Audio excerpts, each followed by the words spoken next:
Welcome, Night Owls, to the Book Club After Dark podcast, an inviting moonlit podcast. I'm your host, Danny.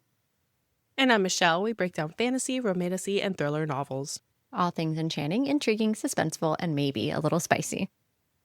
Each episode features intimate discussions on captivating stories, character breakdowns, fan theories, and more. And this is your content warning. This podcast contains mature themes and discussions that may not be suitable for all audiences. Episodes include explicit language and descriptions of mature romance, as well as depictions of violence and other intense subject matter. This podcast is rated R for mature audiences. Listener discretion is advised. And going forward from here, there's going to be lots of spoilers for the Crowns of Nyaxia's series. We are also finishing up our coverage of The Fallen and The Kiss of Dusk. So this is our third episode for this book in particular. So of course, this is your spoiler warning. We always assume that you've read the entire book. Otherwise, you're just okay with spoilers. Here we go. Let's get cozy because the best stories are told after dark.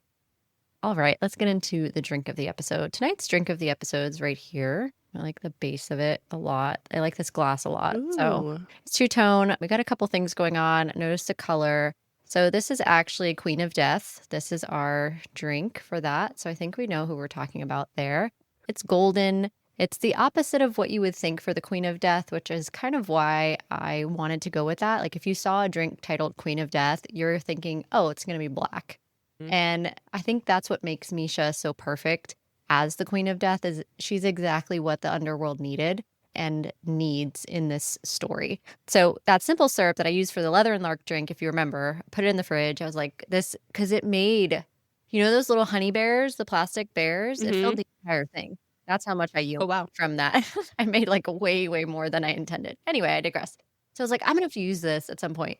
So I kept it in the fridge. Simple syrup lasts a long time. It's just sugar and the fruit's boiled down. So very, good, friendly for that. Put it in the fridge, put it in this drink, and voila. We have whiskey, apple cider, and we have the simple syrup that I made before. So blueberry cinnamon flavors come through. The same frozen apple cider skulls, like the ice cubes, I put one of them in this drink. And then you can garnish with apples. You can kind of garnish with whatever you like. And also you can do this as a mocktail if you want. You could put like some sparkling club soda for a little bit of sparkle if you want with the apple cider and that simple syrup, the blueberry and cinnamon. It's still going to be really good. So there's ways you could just do the apple cider with the simple syrup, kind of whatever you want to do. It's going to be a great drink regardless. I love that you use cinnamon for Misha because that's like her scent. That's what Asar says is her scent. It's like she smells like cinnamon. Yes. So I love that. It's fall and perfect drink for her. Yeah. And time of year. Exactly. So I wanted something that incorporated the apple cider with the cinnamon, with the color, all the things for Misha. And, the thought of her being queen is just so fitting. And her character arc has just been insane. So I can't wait to talk about it a little bit more in this episode. So let's immerse ourselves back into Obatrace. Tonight, we're going to be exploring parts 5 and 6 of The Fallen and The Kiss of Dusk by Carissa Broadbent. I want to kind of lay out our episode. We also have our special guest joining us, who is Lindsay Dills from Lindsay Dills Music. And I don't know if you know this, Michelle, but she wrote a song specific for Songbird. She actually wrote it, composed it. She's a composer. So she wrote the song specifically for Songbird. She did this for Carissa Broadbent. It's on Spotify. And so I'm really, really excited to talk to a composer. It's our first time we're ever talking to a composer. It's the first time we're having an interview with someone who makes music that's bookish. And I think you guys are going to really enjoy our interview with Lindsay. And so we're really excited to welcome Lindsay Dills. She will be after our last wrap up of the coverage of parts 5 and 6 of The Fallen and Kiss of Dusk. And then, of course, we're going to wrap up with our mystery Q&A as we always do. So we hope we stick around for everything we've got going on. So let's get into it. All right. So part 5 is titled Divinity. And essentially this entire part is Asar's divinity as well as Misha's divinity and their journey through both of their separate divine aspects and how that comes together for this entire part. So this interlude, because Asar, remember, up until this point, he is now a god. He has Alaris's heart. He is with Nyaxia took him. This interlude is one line. There are no more tales to tell. A god has no need of a mortal past. I think this is important because Asar is battling. This, like, is going to foreshadow Asar's battle because he has, like, the mortal part of his heart that's like, no, don't do all those bad things. And, fighting the God part of him that's like, burn everything to the ground. How dare someone take my throne, essentially, as he's going through the underworld. But it's important when you're reading these chapters because it's going to flip from Asar to Misha. And Asar's perspective is slightly ahead of time than Misha's perspective. So essentially, they're traveling the same path. Asar is going through the path first, and then Misha's coming afterwards. So it's important to know time frame of that. So chapter 68, Misha has a flashback to when she was 10 and speaking to Atraxas about mortality and godhood. And this kind of sets the tone of what she expects of gods from a young age and how that has changed now in her journey of life. So Atraxas experiences all things at once, beginning and end. All things in between are up to the fates, essentially. Misha didn't really understand how gods could care for every mortal if they could experience so much. And I'm like, right, because they don't care for every mortal. They don't care for anyone but themselves. The gods are so selfish. But she's 10 and she's delusional and she's like the bride of Atraxas. So she thinks like, well, the gods care for everyone, idealistic, ultimately. And Seisha basically tells Misha that the gift Atraxas is not his salvation. So he's not saying he doesn't save everyone, but he gives people the means to save themselves. I kind of like this, but still it's idealistic in a way. The gods suck. All your gods suck at this point. But yeah. Gives you the means to save yourself, air quotes. Well, Misha definitely took that to heart. Yes, she did. At least we have that. So Misha's falling in and out of consciousness because Seisha and Misha like fall into the underworld. So she's going in and out of consciousness and an unknown hand pulls her up. She wakes up back in the underworld. The rivers are still broken. Soul eaters are everywhere. So it's still kind of a disaster down there. And Vincent comes back. He's like, get up. We have some work to be done. You need to like stop this. But Misha's kind of lost hope. She's grieving Asar. Vincent's having this heart-to-heart with Misha because she is grieving Asar because she knows that he's a god. He like gave up his mortality ultimately. And these are the following quotes are really important. I feel like it's really important to understand Vincent in his character arc and really his redemption arc in this sense. Why, so Michelle? He says, why are we so interested? Because I love Daddy Vincent. I love him. Okay. So I'm not here to earn Nyaxia's favor. I'm here because someone I once loved very much believed in the power of fate, the power of even the most inconsequential person to change it. Her goddess sent me to you, not my own. I know that there is nothing I can ever do to right the terrible ways I wronged her, not in life and certainly not in death. But, healing closer, fury burning in the cold ice of his stare, her daughter, our daughter, is up there still at the mercy of the games of the gods. I will not allow her to suffer the consequences of it. I do not care if the goddess' damned underworld collapsed around me, but I will not allow it to take her with it. I didn't protect either of them in life, not the way I should have, but I will be damned if I don't protect them now. So get up. Yeah. So Vincent. here, from the back, we learn Asaja is the one that sent him. So this is the goddess of the fates. So this was a Nyaxia mission. There wasn't any other god's mission. And he's just like, I fucked up. I was an awful husband. I was awful dad. I was awful lover. I was awful at all the things. And I'm not going to let the world ruin because I need to do something about how I behaved in life. So again, I just love Vincent. His redemption arc is there.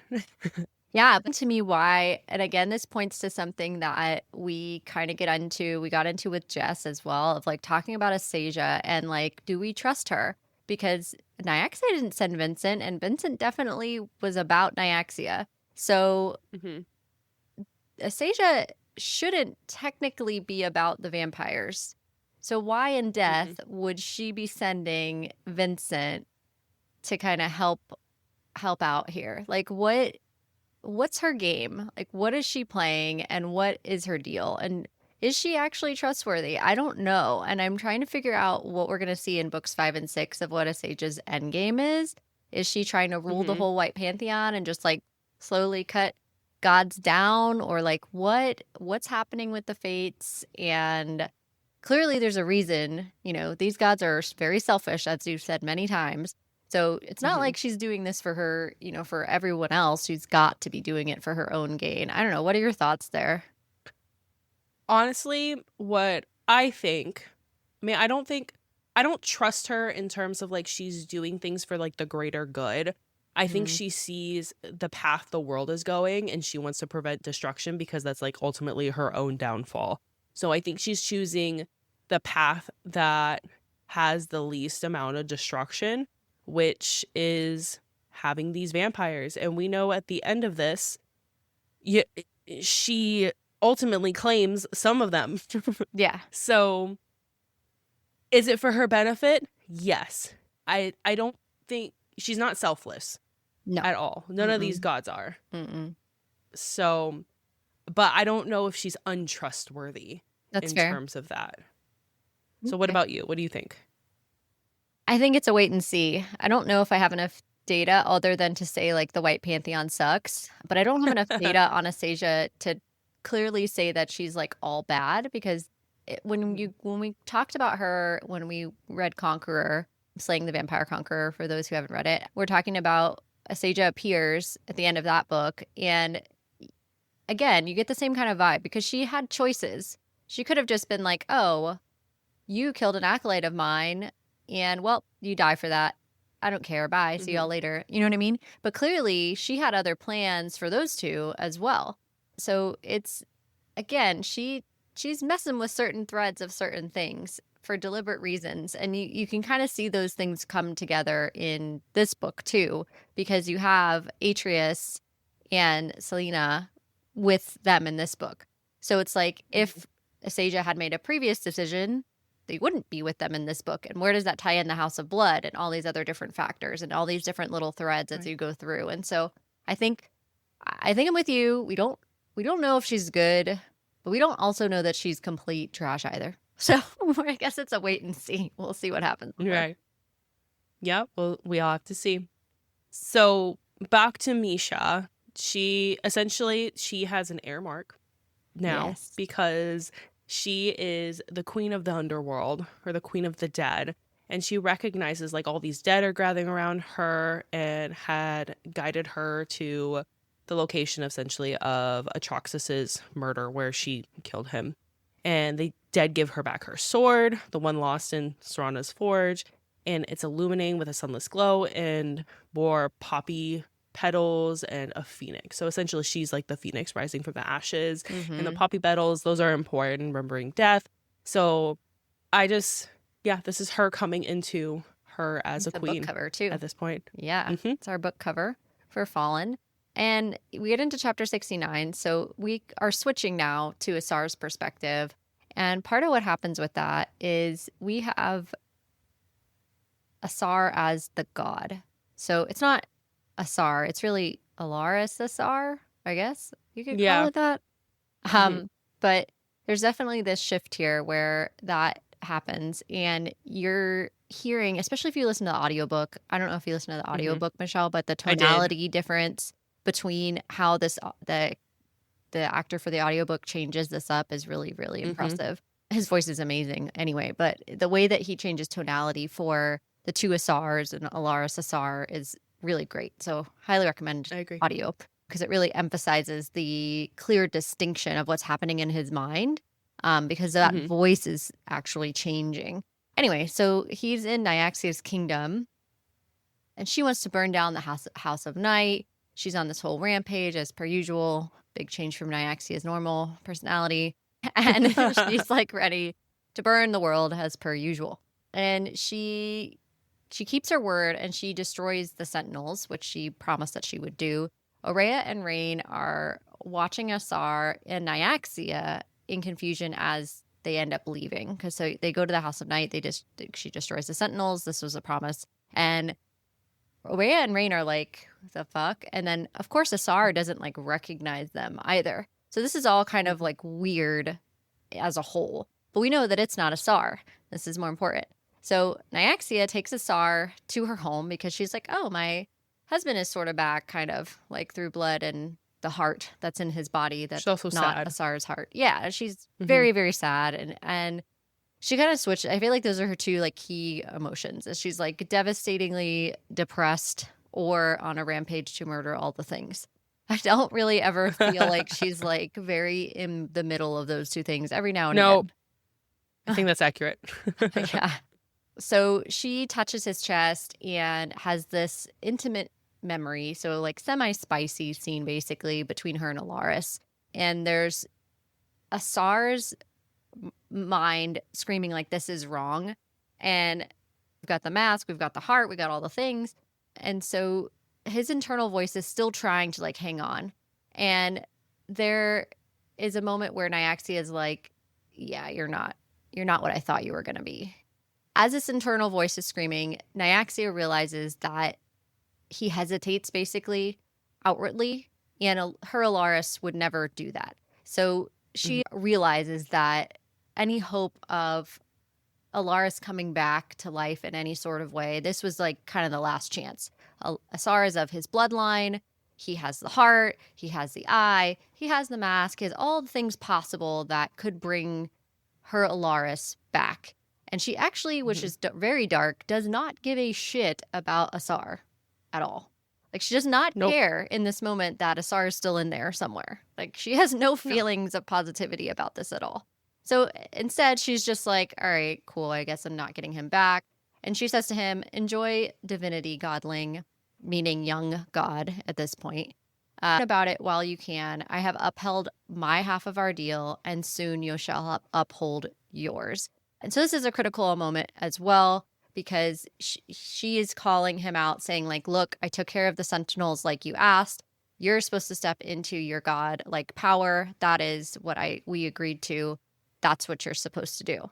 Mm-hmm. So this is an important part that we end on that. So the gods come to the outskirts of Nyaxia's territory, wrapping up into the next chapter, and Shikette is missing. She's missing a sword on the top. She's there, but one of her swords is missing.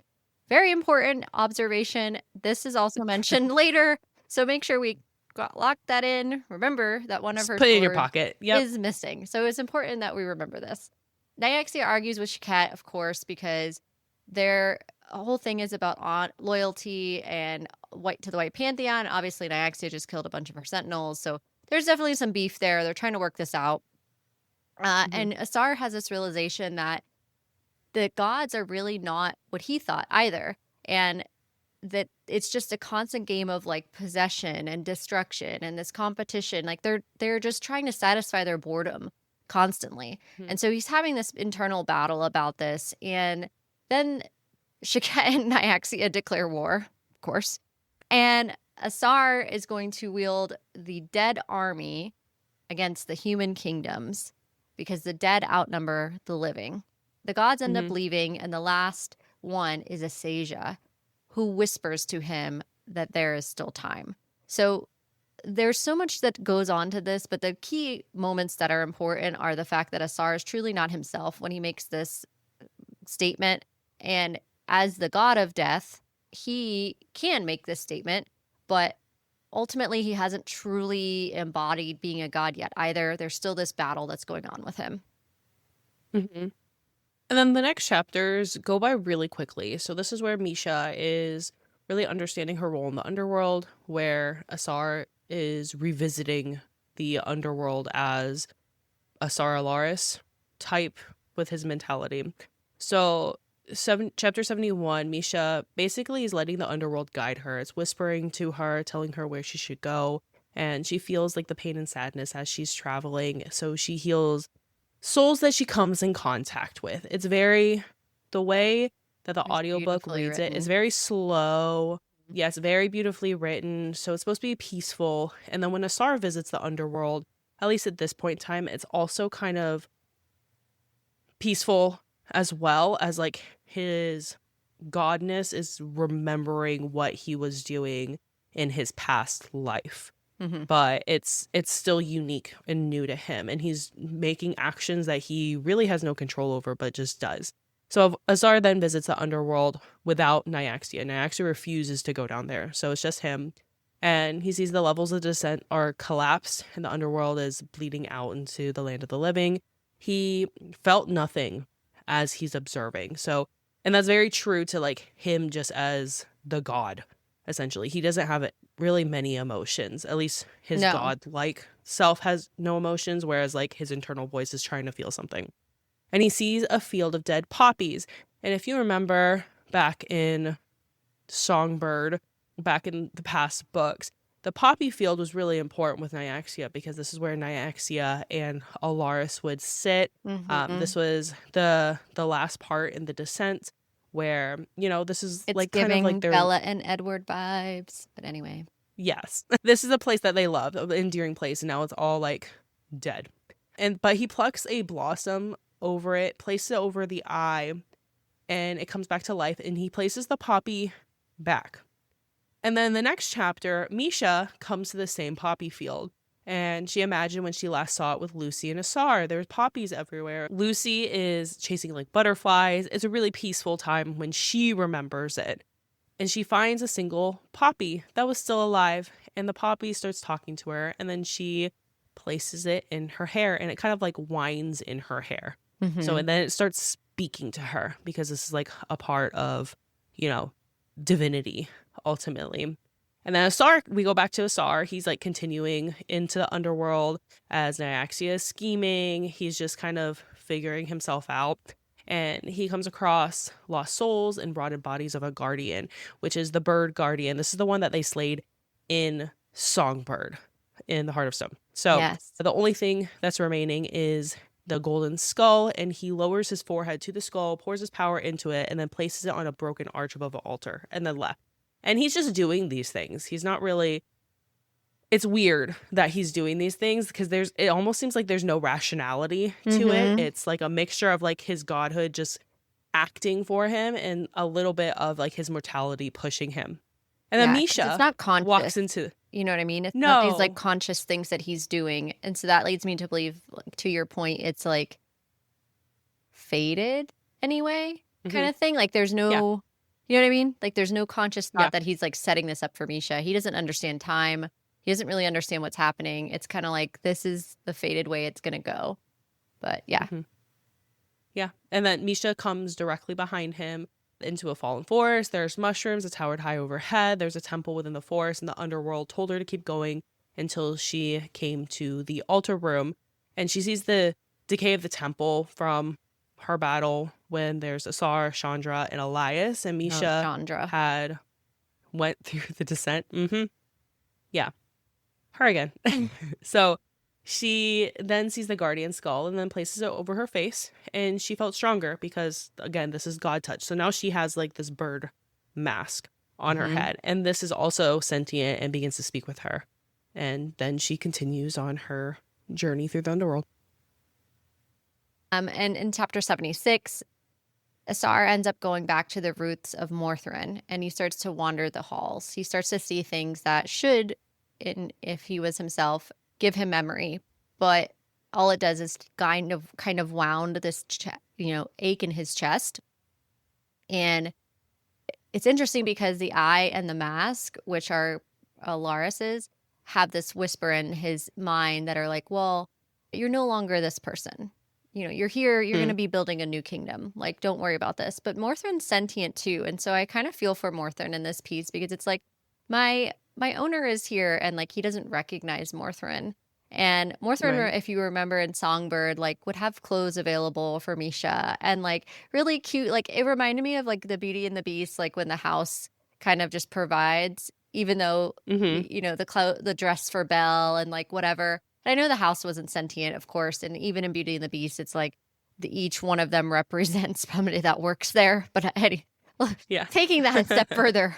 Morthrin is the sentient house that's magical. So it's providing things that, you know, that the house needs and things like that. And so I kind of felt for Morthrin. I don't know that I've ever felt for a sentient house before, but there's a first time for everything. I felt a little something for Morthrin in this moment because I actually really love this house. I love that it's finally a home for these two characters who have come to like know and love in this series, so kind of so unexpectedly. So it was sad for me that he just didn't recognize Morthryn really at all, other than this dull Mhm. ache of his inner self, like really trying to fight to come to the forefront. Right. So chapter 77, Misha then comes into Morthryn as well. And this is where her story with Seisha, her sister, kind of comes full circle in a way. So Seisha's been the sentinel that's been attacking her all this time. And Seisha finds her again, attacks her, and Misha's like noticing like how beaten she is, her armor's cracked, and she's noticing behind the helmet Yeah. what she looks like. Her face is like smooth. Like she has no physical features. Her eyes are white. She has no hair. She has golden teeth and her throat Yeah, is ripped out for a run. and it's like described like not her humanity, but like her humanness. So like in the underworld, when you Mhm. see the wraiths and stuff, they have like some humanness still qualities to them, and Right. even like more physical features that identify her more. And at this point, she's like so much, her soul is so much less of what it was at death that she's just like Mhm. barely put together here. That's what I took that as. Right. Right. Yeah, no, I agree. And this entire time, you think Seisha is upset with Misha because of what Misha has become. But really, Mm-hmm. she's upset at the world and upset for Misha. So she's like, "What have you done to my sister? You took her from me. She deserved justice, and I was promised justice." Meaning, Misha should have had a better life. She was Mm-hmm. promised a better life. She was promised justice, and she did not get that. And this is a realization for her. And Misha just like takes her face and says, "I failed you, Seisha. You deserve so much better." And they have this moment of like, you deserve better too. And It's really Seisha was sweet. never told. Right. Seisha was never told that she deserved better because she was the sister of the bride. She was like, never chosen. She was always there in the background. No Mhm. one specifically cared about her. And then Misha seizes her soul and then kisses the wound on her neck because remember, Misha's the one that killed her sister Yep. because she was turned into a vampire and ripped out her neck.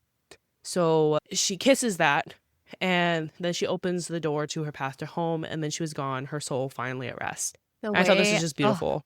the way I love this part.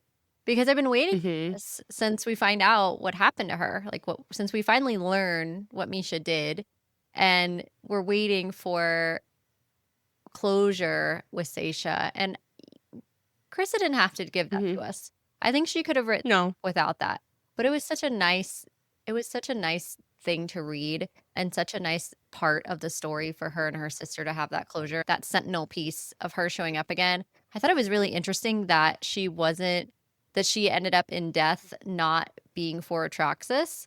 I think Mhm. interesting twist as well because I didn't see Seisha coming personally when I was listening and reading the book. It wasn't my first thought. I was just like, why does this person like I didn't know who. I was kind of confused. And then when it was Seisha, I was like, wasn't she Atraxis's girl too? Like, is she just like and it kind of makes you think like she's in the camp of, well, Atraxis is dead, so now I'm gonna do what the followers of Atraxis did that are still alive did, and maybe this is what Seisha did. Jump ship and Mhm. whatever, her soul changed to mine. But that's not what happened. She had been part of that the whole time in death. Because she Mhm. felt like she was basically failed in life. And Yeah. and you also thought I thought that she was gonna be pissed that Misha had killed her and all these things. I Mhm. thought a lot more things were gonna come out about that, and that's not at all what she said. And that was such a nice No. thing for Misha to have closure there of understanding that her sister wasn't pissed at her, that she felt she failed her sister too. As a sister, Yeah. she was trying to go down that path in death, and it all kinda like made sense. But it was a nice piece there. I enjoyed that. I agree. Yeah, sisterly love, essentially, and the selfless love that you think or you don't realize is there and it just shines through. And this is a really interesting part in chapter 78. 78's very interesting part of the story that was also really eloquently and beautifully written. And the dialogue was really nice too. And so she's in Morthryn and she's still there, Misha. Morthryn is crumbling, which makes me sad. And she sees doorways filled with items that she knew from her past, and she's grieving as well that Morthryn's falling apart.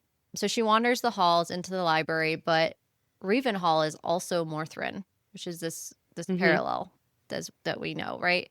And she sees Asar as a little boy and a black Yeah. dog, Lucy, wrapped around him. Oh.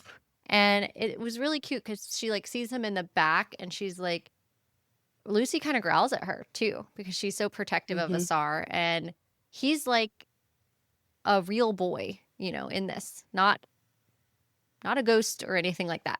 And so it's like she Mm-hmm. asks him, "Hey, can I sit with you? Like, does he see me? Can I go sit with him?" And he's like, "Yeah, you can come over here." And it's really sweet. And so she's like, "You should go. You don't need to stay with me." And he's like, "No, I want to." And he's this whole moment back and forth of like he's afraid he's going to make mistakes, and there's this whole thing, that this dialogue that happens, and Asar gave her his mortal heart, and there's this conversation about it, and he says it always belonged to you. So there's a little bit of a weird dynamic that's happening here because he's a boy and he's telling her Mm-hmm. this, but Asar boy Asar ends up leaving them, and Lucy joins Misha on her journey. And so there's this weird dynamic that happens with this part. And how did And you perceive this? I think it's so the age that he was essentially when he first was brought to Mm-hmm. Ravenhall, right? Yes. And I think this is to show that deep down, Asar has been just trying to heal this little Inner boy child. Yeah. inside of him. Yeah. And that's where his mortality lies, in that innocence that he has, that, Mm-hmm. fear of making mistakes, and wanting love and wanting trust. And that's just something he's battled with. And I think this was a perfect embodiment of trying to heal childhood trauma in a sense. So that's what I took from it. It was very beautifully written. I Yeah. was like, I know. Yeah. Lucy. It was tough. Yeah. Mhm. And I wondered too, like we talked about time and the balance of time. Mhm. And so it makes me wonder if that really happened in real time in the past for Asar, if that interaction actually occurred, if he saw ghosts, Mhm. because he was always able to kind of have this unique ability even then as a child. Like he showed progress with that. That's part of like why Mhm. Gideon took him under his wing and stuff like this. So I was trying to figure out, is this like a jump in time or is this only symbolic? But I felt like it was a real thing that happened. Mhm. To me it was. I don't know what your take on is that with that, but that was kind of how I took it. I took it symbolically, but I can see that. Like I feel like that would be a valid argument that this happened in like Asar's past, and that's why Lucy didn't really know her, right? Lucy growls at her Mhm. because she's still mortal in a sense. Yeah. And if he is able to talk to ghosts, is he able to talk to like future ghosts or just past ghosts, that sort of thing? So yeah, I think that's valid. Ugh, time's confusing in this book. Mm-hmm. And Yeah. it's mentioned multiple times that time, there's no time, Yeah. or time doesn't move the same way. Okay. Yeah, I took it as a real event that actually happened, but I can see Okay. both sides of it. So, Yeah. Asara ends up leaving, right? And she's almost to the end of her walk with the underworld. And so, because she's going up, right, through Morthrin. And the souls are pushing her toward the mortal world, but they're also, while they're saying, like, hey, the dead are with you, they're also warning her, hey, Asar, the god of death, is going to come for you as soon as you cross into the mortal world. So, like, heads up. Hmm. And for her to be told to like be weary of him is such a sad thing for her at this point, Right. because that's her love. Like now she's like, is this her journey? Is just like you, she dusted herself off after he walked away and was like, shit, and now she's like gone through this whole thing and she's about to have to go up through the underworld not knowing if the love of her life is going to even recognize her. Like she's just such Hmm. a badass. But anyway, that's our She Misha, is. truly. So chapter 79 is where this confrontation happens. So Nyaxia is tired of waiting and told Asar to summon her dead army, and Asar like rips the veil open between the underworld and mortal world. but he's met with resistance, and the dead didn't obey him. And he's just like, the god part of him is like, what the fuck? Who are you to say no to me? Mm-hmm. And Asar senses that there's someone there, and he has to go and fight them. Like, there's an intruder there on his land, which obviously is Misha. Right. And then The way I was like, Morthrin, what? essentially, That's when I'm reading this. I was like, right? what? And Morthrin, now burned in this radiating divine power, is what like Asar Alaris is sensing as he's entered Morphrin. And it's very comforting because that's what Misha is, right? She's the comforting sunlight. Mm-hmm. And he touches this shadowy sunlight and realizes the dead look only toward one soul, not him, towards Misha. Mm-hmm. And Asar is like basically attacking Morthrin for concealing his challenger. He's just like, barreling through Morphrin, destroying it himself. Yeah. And this is very much not Asar. So No. that's why it's Alaris, because he's the one that's like, he needs to like fight for his crown ultimately. And he pushes through Morthrin until he reaches his office. And his office, his beautiful nerdish book place where he has all of his little trinkets and his knickknacks. And Misha and Asar all his necromancy fought. stuff. Yeah. Mm-hmm. And he was so they're fighting, they're going back and forth, and he's about to deal this killing blow to her, and he has a flashback of Misha in his mortal life. So he resisted, and the dead rises up around them, and he continues like attacking her. So it's a really cool scene. This is like, I would love to see this in, visually. We talked about animation for this, Mm-hmm. but like the dead's just rising around them to basically protect her as they're fighting. And she's losing ultimately, but she takes off her mask and she's like touching his face and begging him to come back to her. Mm-hmm. But parts of Alaris are like, end it. You need to end it with her. And like there's this battle with his humanity, and she just keeps going like, come back to me, using that compelling repetition that they do throughout this entire book when, with the Shadowborn magic. And he raised his hand for his final attack, but he heard the key of the piano because she is pushed up against the piano and it starts playing. And really, that was enough distraction for her. And for him, it's enough hesitation. And she takes her broken blade that's been from, he's attacking her with his god power and god strength. And she presses it to his chest and says, I love you, Asar Valdari, Warden of Morthrin, King of the Underworld, heir of Alaris. I love you, and life in the next world's mortal or divine.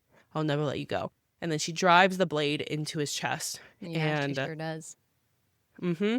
And then the dead reach into his chest, take out only half of his heart, and she shoves his mortal heart back in. But she now has half of a divine heart as well, which very important. She ultimately takes into her own chest. So they both share half of Alaris's heart now. And yeah, Nyaxia has some feelings about that. She does. Mm-hmm. This is where Asar wakes up, because now that overwhelming sense of Alaris has been cut in half, quite literally. So it makes room for Asar to come back.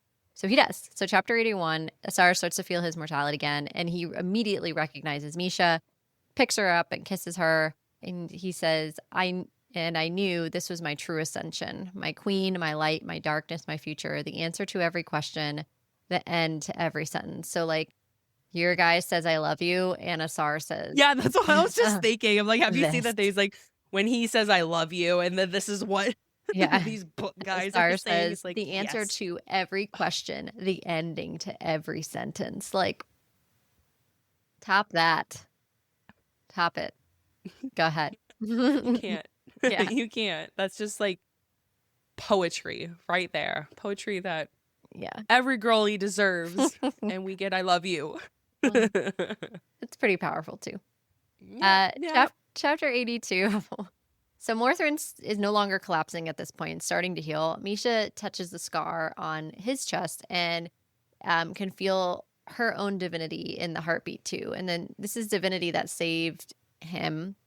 And Nyaxia appears because she's fucking pissed and is like, you are a traitor. you're supposed to raise the dead army. Like that was the deal. You're supposed to come, keep the heart, come into your godhood, and do like basically whatever I ask. And the first thing I ask you to do, you not only know it not do, but then you literally cut my dead husband's heart in half and give it to your lover. Like the fuck? Like she's real pissed about this, which kind of I get, you know. Don't blame her. No. She's been holding on to this like heart like within her For this how whole long? time. Yeah. And like, yeah, for 2,000 years. Yeah. And the second she gives it to this guy who promises her that he'll be by her side, he literally rips it in half. Like that's just so. Well, he didn't. Nyaxia doesn't catch a break. You know, Misha did. No, the dead, Misha and the dead did. Yeah. The dead did. Yeah. But, you know, I don't blame her for being awful sometimes. She's not been given the best life as a goddess. She hasn't. So Nyx is like, well, you're going to raise the dead anyway. And this doesn't happen. She realizes what's going on, and the Nyaxia reaches for Misha. Not going to happen. The dead surround Misha and Nyaxia, and Asar ends up stepping between them. And this catches the attention, of course, because you've got gods fighting the White Pantheon. So now the White Pantheon are like, what's going on around here? So chapter 83, Shaket arrives, and then all the rest of them follow, and they scold Nyaxia for giving these fallen ones divinity, because now, like, look what you did. You gave them the heart. You gave them, now they have the eye. They have the like, they shouldn't have divinity. They're not actually gods. And Nyaxia is like, well, I want to punish them anyway. They're traitorous. So, you know, then I want to attack you. So I have my own plans. Yeah. I'm pissed too. It did not go as planned. So Asasia, our girl Asasia, comes in and she intervenes and shields them from both Nyaxia and the White Pantheon. Yeah, Nyaxia has her own.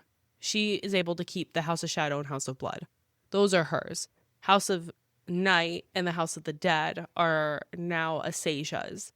So they're like, she stole like half of Nyaxia's kingdom in a way.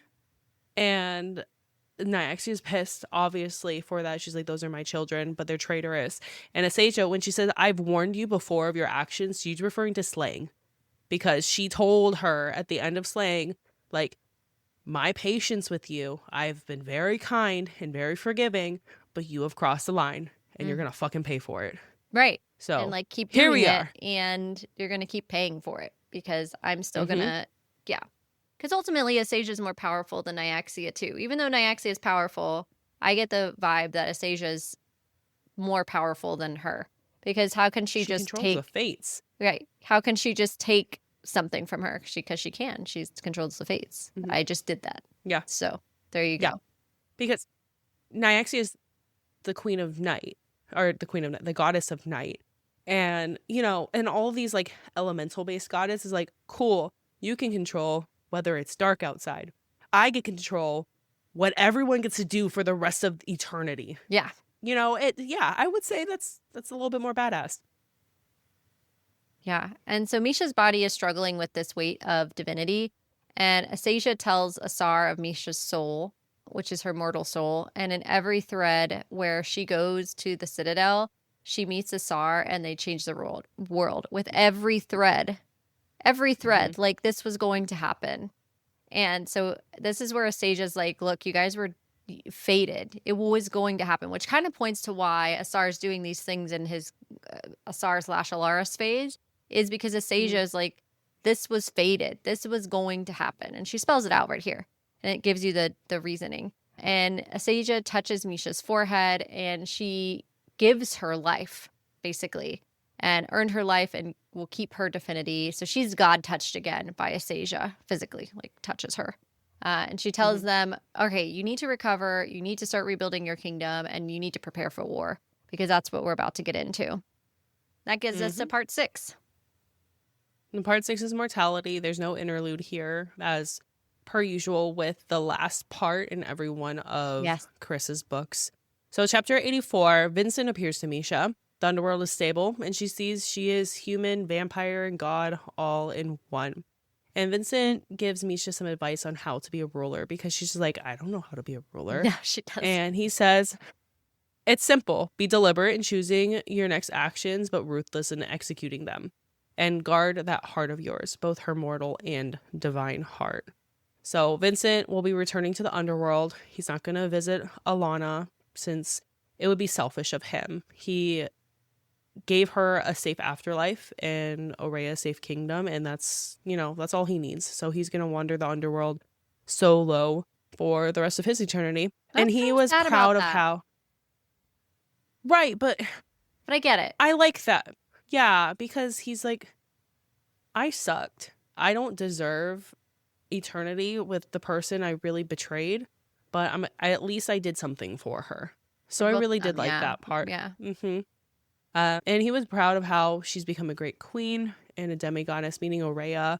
And he gives Misha a letter titled Little Serpent to give to Aurea. He told her if she ever needed to lead an army of the dead, he will volunteer his expertise. And then he leaves. He actually does a little bow to her. I know. And calls her highness too. So, he's growing. Yeah. He's growing. As he volunteers his expertise. So he's like, yeah, if you need a leader of your army of the dead, let me know. Vincent will be back.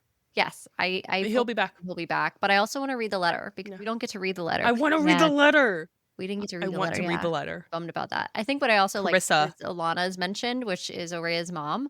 So we haven't heard about Aurea's mom in some time. So it was nice to hear about her again briefly here and bring her in. And that's kind of what I'm looking forward to in books 5 and 6, because I think we're going to get a lot of characters that are going to come in and out that we haven't seen in a while. So it'll be interesting to see how everybody kind of pulls together in books 5 and 6. But then Morthryn welcomes Misha home, and Asar is asleep at Misha's bedside. And she questioned how she was alive, but that it didn't matter. And then they have some intimate, spicy time finally together at this point. Well-deserved, of course. And, drives plot forward a little bit more because now they're finally sealing basically the fact that they're back. They're living. They've got this heart, but they're still themselves. And now we've got the queen of the dead, the king of the dead, and the god of the dead, who is Asar. So the whole thing, they're there. They're ready to go. So that brings us to chapter 85. Yeah. So Misha and Asar walk through Morthryn and observe the damage that has been done. This is where Misha asks Asar, how did you know to leave her the crown, the eye, and the heart in the underworld? And he essentially listened to the underworld, and it felt right to him. So again, this is this whole idea of being fated. And they talk about how Asar is going to be a good king, and she's mentioned that before, that he should be a good king. I like how, and remember in the very beginning, a sage is like, you're never going to be the king of the House of Shadow, but here he is. He gets to be a king. It's just not of the House of Shadow. That is not his territory anymore. That's right. And then Lucy comes back. She tackles Misha in the hall, excited to have her back. And Asar's like, okay, that's the greeting you get. You get tackled. I'm just here, whatever. And Esme appears in the hallway, and she's like, you guys owe me a fucking house. What'd you guys do here? Yeah. Esme was in Songbird. She was the kind of the semi-warden from the previous for House of Morthryn, and she was the I guess the guide essentially for Asar when he first started his journey with Morthryn. So he has a good relationship with Esme. So it was really nice to see her come back. I liked seeing her come back in, and so that was kind of cool. She's a spicy personality. Yeah, she is. I like her. Does. And chapter 86, Esme notices this awful smell of a corpse in Morthryn, and she's like, what the hell?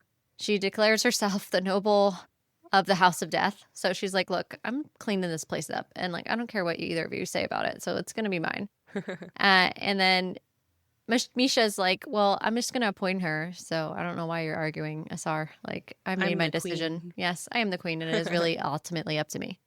So they kind of work together to repair Morthryn and seal it and get things back to normal in the underworld, restore balance, and start to assert control over different areas of the fallen vampire cities. And the corpse was actually a guard between the House of Death and House of Shadow, and was a present from Ygritte, And She's great at giving gifts. yeah, and Esme starts to notice that the rot of this corpse is unique and it's some kind of magical experimentation that's happening. And so Egret, we know, is really fucking pissed and queen of the House of Shadow, and she is very mad about what went down because her lover was killed and who she was betrayed by her own brother. And so, yeah, we've got some issues here that we're going to see. We should probably expect some like fucked up shit from the House of Shadow with these experimentations and whatever they're doing. Well, it's interesting because we jumped 10 years at the end of this book. So I'm like wondering where things are going to catch up and how we're going to move, but we'll get there in a minute. So keep us going, Michelle.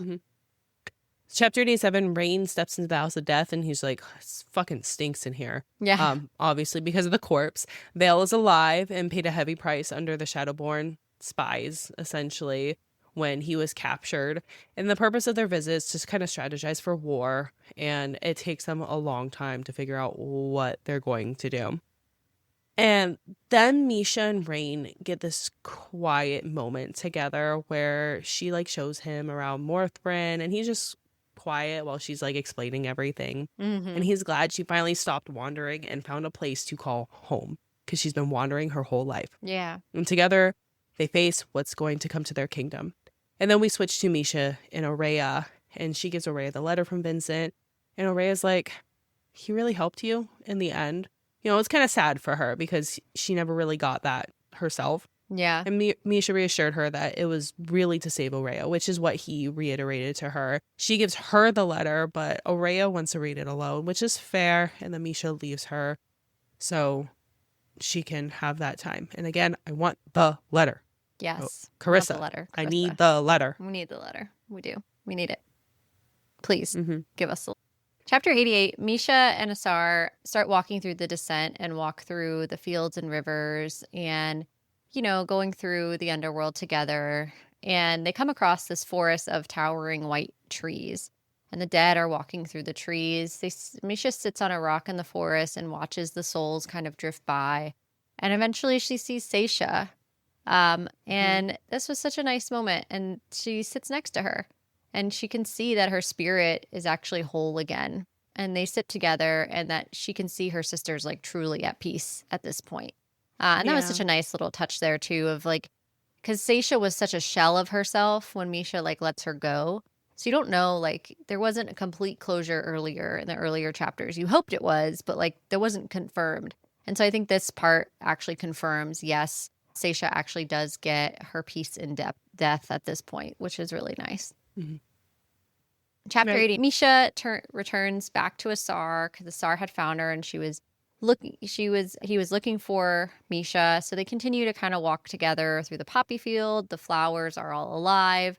And so this kind of speaks to the fact that they've been repairing Morthrin and the underworld together, and balance is being restored to the underworld. Now we have the god of death in place. We have the king and queen. And so we have a lot more balance happening here, and the way the fates we're going to have in place, the balance of what the underworld needed is being restored. So they continue walking through the poppy field. Flowers are alive. At the center of the field, there's a ritual circle. And we know that necromancy was kind of the start of it all. So we see this circle in the middle, and there's symbolism here for the Vithizians believe that they're going to link their souls together in this spell, this necromancy spell. So Asar, again, has our heart forever, drew this for her because, remember, he called her his wife, like at the beginning of the book, but she really wasn't his wife yet. So now they get married and they say their vows, and it's the sweetest thing. So in the previous chapter, we get a sweet ending, and I'm like, Carissa, you're going to do us dirty. I know it, because this is too much good. You gave us two really good, heartwarming, back-to-back chapters. You don't typically do that. Shit's about to get real, but I'm going to love this moment for what it is. And so they have this beautiful moment where they get married and they say their vows and they draw their glyphs on their bodies and they kiss and they are married. And now they're legitimately king and queen. And we are very happy. At least I was super happy reading this. For now. We are happy for now. Right. They are happy in their moment for now. But yeah, it was a beautiful ending to their duet and their story. Yes. And then we have the epilogue, which The epilogue. introduces our next story, Mm-hmm. the Bloodborne duet. So we have Septimus, who stood before the goddess that betrayed his kingdom, which is Nyaxia, and bowed. And Ygritte is also bowing before her because remember, Nyaxia still has control over the House of Shadow. of Blood and House of Shadow. Yes. Septimus pitied Ygritte because of Asar's actions, and he says, no one would have saw that except me, because I see all the things as the one who knows things. He's basically Littlefinger from Game of Thrones. More attractive Littlefinger. Yeah. Apparently more attractive Littlefinger. Yeah. Septimus pledges the House of Blood to her, and Ygritte pledges the House of Shadow to her, and their one order is to conquer and rebuild Nyaxia's empire. And then we get a flash forward. 10 years later, Septimus is surrounded by death in the human nations. He hates visiting the human nations. It's disgusting. There's decay. There's still no sun. So 10 years without sun, everything's dead. Mm-hmm. And he feels they can't grow food either. Coming. Yeah. No. Like how can you live? Yeah. There's no food that can be grown. Yeah. Imagine how awful like your sleep cycle is. I'm sure like that's the last of their concerns, but I'm just thinking like if world is just darkness, like your circadian rhythm is just off. Everything is just off. So well, they don't really have like a ton of technology either. Like these worlds are not super evolved, so it's not like they have all these ways to like sustain life even. So they're dying from starvation and then they're also lacking vitamin D nutrients and things like that. Here I am worried about a world I don't live in. But anyway, these are vital for human life, but I digress.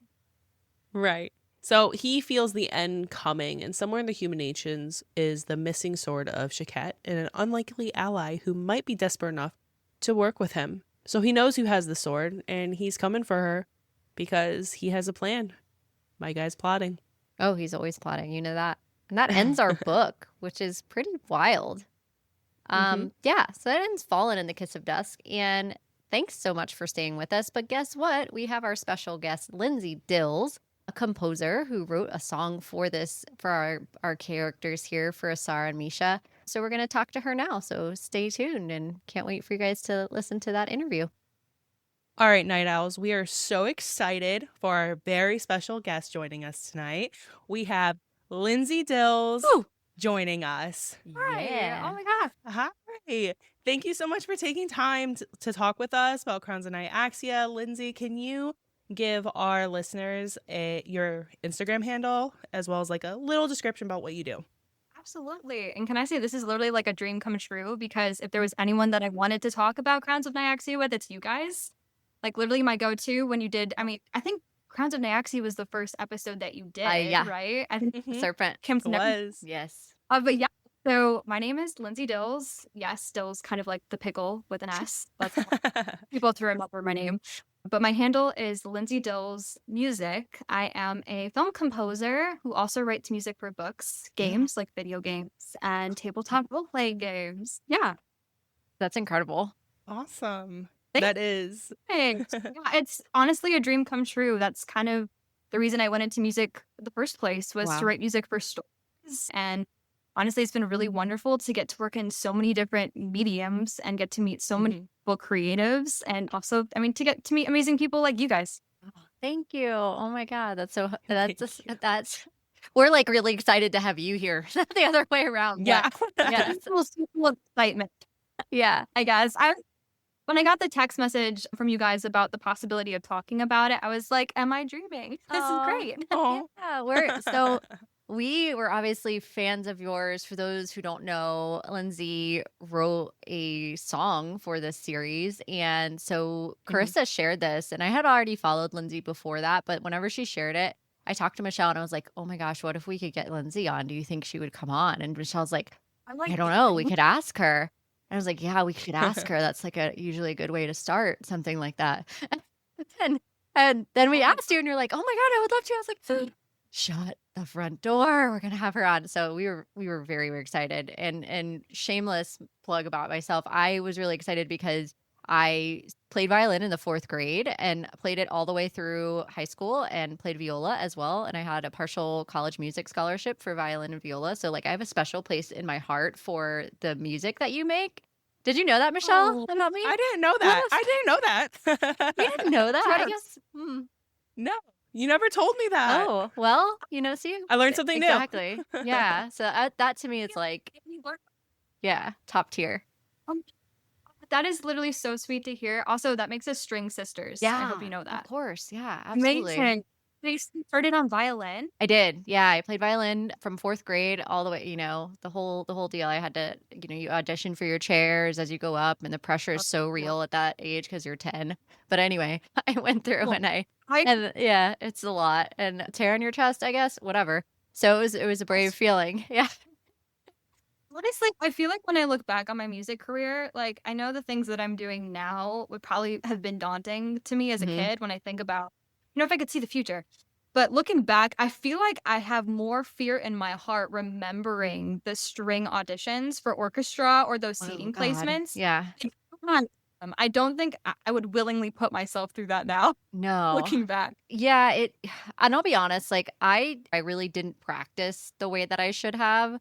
So, I mean, I still did okay, but my partial music scholarship was to what was a community college back then. But I mean, it wasn't nothing, but it definitely wasn't like some crazy thing. And I, played a community orchestra, but I learned so much about film scores by playing violin at such a young age, and just the appreciation for what music does to lift a story and how Yeah. music changes. I mean, look at I mean, this is just one example, but like what you've done with Fallen, and just like taking something that's so for Songbird, for Asar and Misha, and taking, something that you read about, to hear it in your mind and see it pieced together, the artistry that's in that, and the ability to take a bunch of different instruments and create something has always been fascinating to me.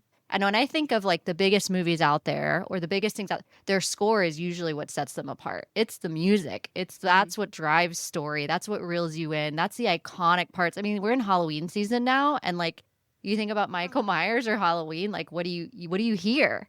You hear those Yes. soundtracks. It's iconic. So I'm like extremely excited to have you, because I want to talk about composing. I want to talk about all of these things. And so I'm literally like nerding out right now, because like little younger me would have been like, you're talking to a composer? That's the coolest shit ever. Except I wouldn't have said shit. But yeah, it was really exciting. So I'm super, super happy to have you here. Such a mega honor. I totally understand that, because that's exactly why I gravitated towards this career in the first place, was just you find yourself humming these themes. That's how iconic they are. And you kind of carry them with you in your life. And one of the things that I learned with being a film composer is, you're kind of the number one support of these scenes. You're kind of conveying emotions that you're witnessing and that the characters are feeling, but you're also inferring information that maybe the characters themselves are not aware of, or maybe like directors and stuff. My favorite conversations are, because I'll get a script and I can approach the script and have an idea of how I might want the music to sound, but the real magic happens when the director kind of takes me aside and is like, hey, this is how I see the scene playing out. And it might be completely different than my perspective of the scene reading it. And that's where it's amazing, because someone's perspective of grief might sound different musically than my perspective of grief. Yeah. And like So we call that- tonality. Yeah. Exactly. And so sometimes I kind of get information that even the actors don't know. If the director wants me to have information, like, let's say I'm scoring an episode and there's some spoilers for what's happening later in the season that the director doesn't want the actors to be aware of when they're shooting the scene, I'm going to have to write music that has foreshadowing for later in the series. People aren't aware of yet, but then all of a sudden you get to that part in the series later, it's like, oh, it all makes sense. Same for film and stuff. Yeah, That like the kind of stuff, suspense in a movie, like the character doesn't know there's suspense playing, but you do watching it. Yeah. Absolutely. I mean, it's the classic, like when the music plays and you're watching this really tense moment, but the music infers like someone's watching them, or the music infers that it's like supposed to be unsettled, music is such a powerful creative tool. And I think that's kind of why with reading books and stuff, books are so immersive in terms of the settings and the characters. And even as a kid, like before I even had the technology to write music for books and like capture the recordings of what I had going on up in my noggin when I was writing melodies, I was always kind of I would take books with me to the piano and just start plunking out little melodies and things that kind of connected me with the characters. And now it just becomes a whole different level of immersion. I just a new way to kind of connect with the world and dive deeper. And yeah, I just really love it as a medium. It's awesome. We haven't even asked you your first question yet. That's where we are so far. It's having fun talking to you guys. The lore of Danny is like, I had no idea. It's amazing. It's so far away from me for like so far removed right now that I'm just like a fan of music because I'm no longer creating anymore, which is super sad. I have a piano in my house now that I want my son to like learn on, but I haven't played violin or any of those like for such a long time. But the appreciation has never ever wavered. And I think if anything, it's actually it was something I shared with my husband when we were dating. And actually the date he took me on was to go see The Godfather with a live orchestra. Yeah. And so I went to the San Francisco Philharmonic and saw them play that score with the film. And that's what I mean is that you didn't know they were there. Like you didn't, that's how good they were. It's like you didn't even know that they were there live in front of you because they were so incredible. And like the movement of that score specifically is so powerful that like watching that film, the film is not that film without that score. And there's just like so many movies I can say that about. And that's why I have such like a respect for your craft because it really is truly like a game changer for the industry as a whole. So talk to us about your passion for music and books and how your music career began. So it's kind of like a loaded question. There's like 3 questions in there, but really music and books and like your music career, how it started. Perfect. Yeah, so I started violin from a very young age, like around the age of 4 or 5. And my mom is a music teacher, so I felt like music was kind of inevitably a part of my destiny. That's kind awesome. of like Excalibur, Arthur picks the sword from the stone. It was kind of like an inevitable moment for me, like just being around music in general. My dad was a vocalist in college, so I was kind of surrounded by rehearsals, and my mom had like every brass instrument, every woodwind instrument in our house because she would help fit kids for what instrument would work best for them and what they were most interested in. So as a little 4-year-old, you're seeing all these really cool instruments and you're wanting to participate and you're wanting to play. But I was too little to play any of them, so she got me started on violin, and I'm so glad that she did because I started playing and quickly realized violin gets a lot of the cool melodies and a lot of the fun, lush, romantic, and heroic motifs in the orchestra. It's kind of the running joke. I'm sure you recognize that, Danny, from orchestra sessions and stuff. But yeah, so I knew from a very early age, I loved reading, that I wanted to do something with music that had a story component to it. And, as you're preparing for college and deciding what you're going to major in, I played piano growing up. I played clarinet growing up. I was in choir. I played in bands. Even had a bit of an electric bass moment. Oh, yeah. Bands and stuff, But I knew I wanted to stick with the violin in college because it gave me the possibility and access to play violin in the orchestras that supported film scores. Oh, wow. And I wanted in the middle of the action where it was happening, and I thought about doing piano because I loved piano a lot. But when it came to figure out what I was going to audition with for college, I was like, well, violin tends to have a lot more of the melodies and things, but there's also more chances for me to be able to be a part of the orchestra than just a solo pianist. So I auditioned with violin. And when I was in college, I also realized I could double major with composition, and I started diving into what it might to be a film score. So it kind of was like a full circle moment where I used to compose for melodies for books, and I wanted that story element to be a part of my life, but then realized maybe instead of playing for these scores, I could be the one writing them and actually like start investing in the crafts. And then eventually for my master's, I studied film scoring in New York. Wow. So after it's Awesome. it was kind of like a full circle moment because I wanted to write music for stories or play for them. And I got the chance to do that with different shorts and films that I did in college. But eventually I realized that the one way for me to kind of continually write music and stay inspired was to start pulling inspiration from the books I was reading in my free time. I mean, Wow. these were the things that fueled me to be a musician in the first place. Mm-hmm. So I started writing melodies and then eventually made the decision to share those melodies. And that's a whole story in itself. But Ooh, yeah, we'll that's get kind to of that. generic, semi-long, slightly condensed version of my music career.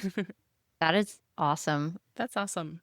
Oh, thanks. For the listeners who don't know music composition and like how difficult that actually is, Lindsay's just like, oh, I just did music composition. No, y'all. Music composition is very, very difficult.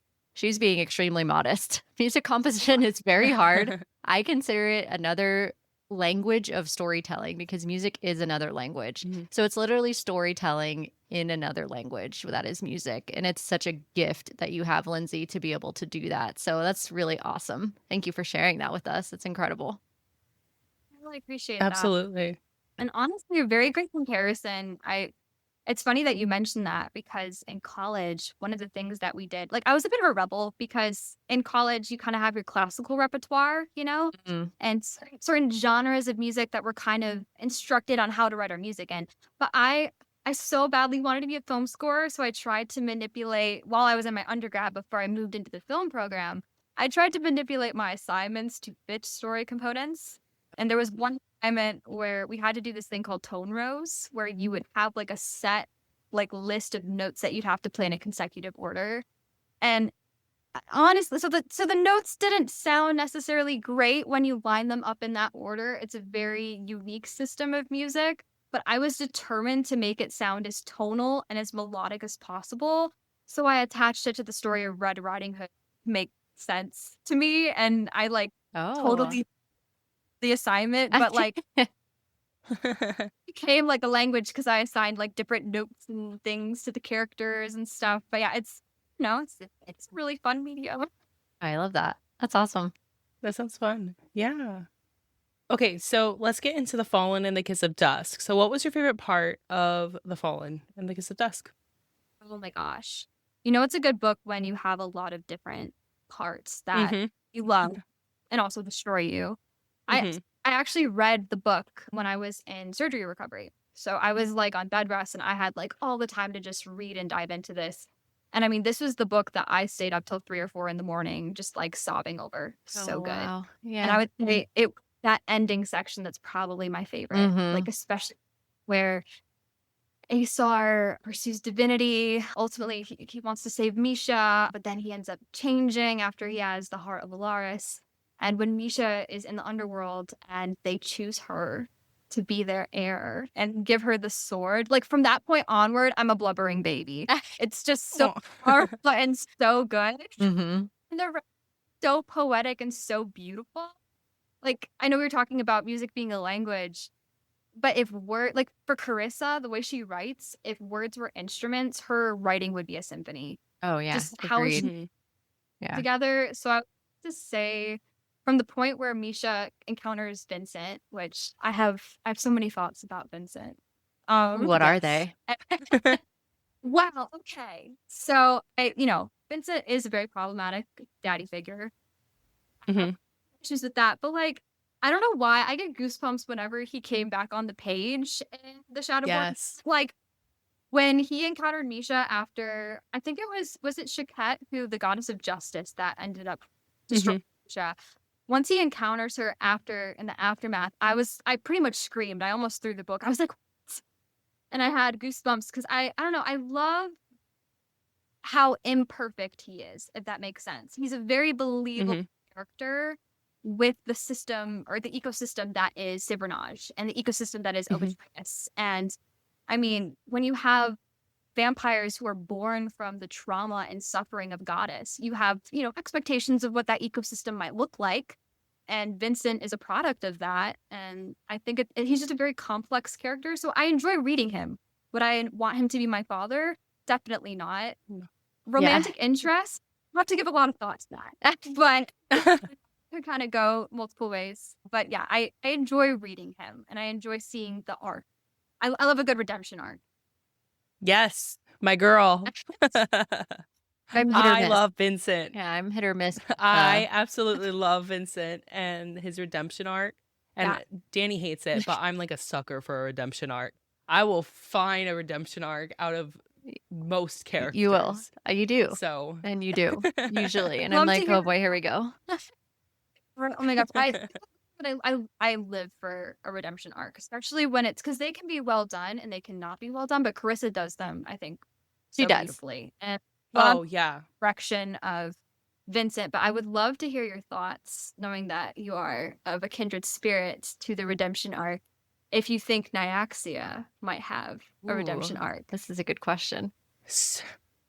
That's tough because Nyaxia is a product of her environment, right? Like you said, she is, like you said with Vincent, she is a scornful bitch because they killed her husband and like literally like just dismembered him and used his body for their own good. I get it. Every time I get it. Like, she's sad. She just really wants redemption. Wow. Does she push the envelope a little too far? Maybe. Smidge. Tiny bit. There are some things that I'm like, okay, maybe we're just a little too spiteful. But again, I don't blame her. Atreus's horns. It's hard. We just leave Atreus's horns, so she, like, spiteful. Yeah. So I don't know. I feel like in terms of redemption arc, she's a little bit too self-serving. So I'm not, because Vincent's not. Yes, he was self-serving, but he was self-serving, but always in the back of his mind was his daughter. Yeah. So that's what like escalated his redemption, because now that becomes to the forefront. So why he felt or was like, you know, why he wasn't great is because he kept himself in the front and his daughter in the back. But now he is, you know, recognizing that he was wrong for that. I don't know if Nyaxia would ever recognize that she's wrong. That's a very fair. I think that's a valid part for like redemption. You have to recognize that you fucked up. Yeah. I love to see Vincent's reaction to seeing Aurea from the underworld, especially because that he was kind tough. of had. It was, and I also kind of had the thought of, now that he's not under the lusting after power, he finally gets to be in a position where he can have a different perspective with not even having that option to have a power play. He can now witness things maybe with a bit more of a sober mind, and seeing the regrets that he had and was very, I don't know if I want to use the word touching, but like it was kind of touching to see that he was starting to have a change of heart, and the things that he was muttering, you know, with Misha. And as he was leaving, I think I remember him saying something along the lines of like how he might have done things differently, or that he would be available if they ever needed him. And I'm like, I'm curious about to see if we see you on the page again. I think he'll be back. He's definitely going to come back. Yeah. With Nyaxia. They'll need the undead army. Yes. Oh my God. Chills just thinking about that. I'm very excited. That's like the multiverse coming together moment in Avengers. You know, like all of them working together. That's gonna be so cool. But with Nyaxia, I had the thought of, because wasn't it revealed that she ate some of the heart of her husband? Yeah. And we saw how that Aesar. So I was wondering if that had any effect on her as well, and changing her intention or emotion, and then creating the vampires. Like if that affected her anyway, and reaching a new level of divinity that made her colder and maybe a bit more unhinged. Maybe. She was holding his heart like in her body too, so already. Yeah. So I don't know if it's an interesting take to wonder if her consumption of the heart changes things. And I always feel like, to your point, Carissa doesn't write anything with that intention. So you could definitely be onto something there. That's definitely a possibility that there could be some more significance to the fact that she ate part of it. Which, if you are listening to this and you haven't read this book and you're hearing that, you're probably like, the what? Out of context. Yeah. It's a little deeply disturbing. So, a little bit. Let me ask you this, our next question here. So in Crowns of Nyaxia world, like the whole thing, who is your favorite character and why? And then who's your favorite couple? Well, I would have to say So, as far as favorite characters, I would have to go in between two, but I think I do have a favorite between these two. I love Misha and I love Lilith. Love my woman in STEM and I love my Dawn Drinker. Both of them are just so wonderfully written. But I would have to say Misha's probably my favorite. And I think it's just because she so beautifully embodies the complexity just of this world in a single character. Just the humanity and lack of humanity between these choices that these people are making. I mean, she was a human at one point, but she was forced into these tragic circumstances, being a priestess and a dawn drinker. And then she was turned into a vampire, yet she has more humanity than some humans do. And Oh, she for has sure. more elements of strength, even being a vampire. And from the very beginning of the story, all these characters are put in boxes and expectations of who they are and what they will be, what they can be. And Misha just so perfectly breaks out of those boxes and has compassion for others. I've often said that the word that best describes her would probably be bittersweet. And when I wrote the melody for Songbird in the Heart of Stone, like tried to encapsulate her character, I wanted to write a melody that beautifully captured a tragic joy, just how she constantly reaches for more hope despite her circumstances. And so I guess Misha's kind of, in a way, she inspires me. So she's my favorite character. And as Mhm. far as couples, I love Lilith and Vale.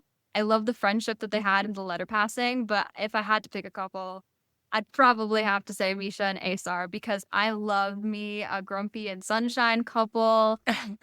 Of the friendship that they developed and the trust and the layers and the fact that they have all these tragic histories, but that they came together. And I love the line that Carissa wrote was, "We can be imperfect together." And I just love that so much.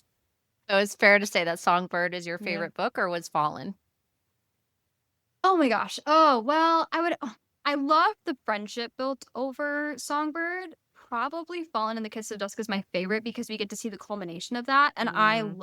Mhm. love the fact that we get to see Asar and what he's willing to do, how much he loves her, and all these different layers of all the things that we saw in the development of their relationship coming to a head and seeing all of it come together in the end, all these little Easter eggs that are Carissa planted and Yeah. getting to see the fruit of that. And also getting to see the fruition with Misha's relationship with Rain and getting to see Mhm. that come into play in Fallen and how all of them are kind of establishing these houses together and building it from the ground up. I thought was really beautiful, but I think I like the relationship development in Fallen and the fact that Misha was able to bring him back from divinity and like back to her. I think just that's why I was a blubbering baby at the end. Just the poetic development was so beautiful. But Yeah. I do love the piano scene though. Like I am a bit partial to it for obvious reasons. Oh, the cello scene. We get a cello scene in book 2. Mhm. Yes, we do. And it was so amazing to write for. I was also a blubbering baby for that. I feel like I'm also partial to like long-term like friendship to lover romances just because my husband and I actually met when we were 11 and we Oh, wow. developed a long romance until we started dating and then we eventually got married. And having seen the chords of friendship kind of form in my own life, it's always fun to see that on the page with other characters. And I loved seeing the bonds of trust because these are two characters that have been betrayed multiple times by multiple Mhm. people. Misha's faith totally betrayed by the god that she loved and also how she was used. And so seeing them find what love was in a healthy way with each other, I think was just very Mhm. healing. And I don't know, I just really resonated with that. So to be able to write music for a couple that was dreaming together, I think was a very special experience. That's awesome. And so our next question is going to be about themes. And I think you kind of touched on this with what you just said, because you talked a lot about like healing and the process of healing throughout the book and how that was major with Asar and Misha's relationship, major with their own personal growth. Because, let's be like Misha, yes. And from 8 years old, Misha was used and abused by, her religion and her God. And then we have Asar, who literally was like, he was a bastard. So he was like just cast away, used by his family, used by Gideon, used by everyone. So what recurring themes did you notice in Carissa's writing and what did you resonate with most? I definitely think the thing that I resonate the most with is when I read books, I love to look for ways to like relate and reflect because books are often a wonderful way to like learn more about ourselves. And with Misha and Aesar in particular, I mean, Misha was a priestess of Atraxis and she kind of had a predetermined destiny by being the bride of the sun. And Aesar kind of had a predetermined destiny by being the son of one of the most powerful vampires in the Shadowborn kingdom. So they kind of had boxes that they were placed in, but the thing I love about Chris's writing is that she always has these characters subvert and exceed the expectations. Misha, in essence, has a completely different destiny carved out for her. Aesar ends up having a completely different destiny carved out for him. I mean, we discovered that he ends up being related to the god of death and ends up having that interesting path carved out for him. I mean, same thing with Aurea and Rain. Aurea being a human ends up becoming one of the most powerful beings in Obatreus, and Rain, having been a turned vampire, ends up being one of the most powerful players in terms of heirs. I just think for me, it's really beautiful to see these characters break out of those boxes because it kind of helps me reflect on what boxes am I putting myself in and how can I Yeah. break out. I love that. Yeah, that's great. I think that's really true too, is Carissa challenges her characters in ways that I hope I'm never challenged in, but also makes you reflect on on what challenges am I facing or what boxes am I unintentionally putting myself in that aren't real, just based on, society or your thoughts of yourself or any of those types of things. And she does a really great job with that. All right, so we have Absolutely. 2 books left to go in this series. What are you hoping to read in the upcoming 2 books? Wow. Okay. So I'm very excited to meet Septimus again. I like from the very first time that he appeared on the page with Cigarillo. I was like, who is this guy? I want to know more about him. I need to know why he keeps need to know what he's involved with. Like he's always been a man of mystery or vampire of mystery.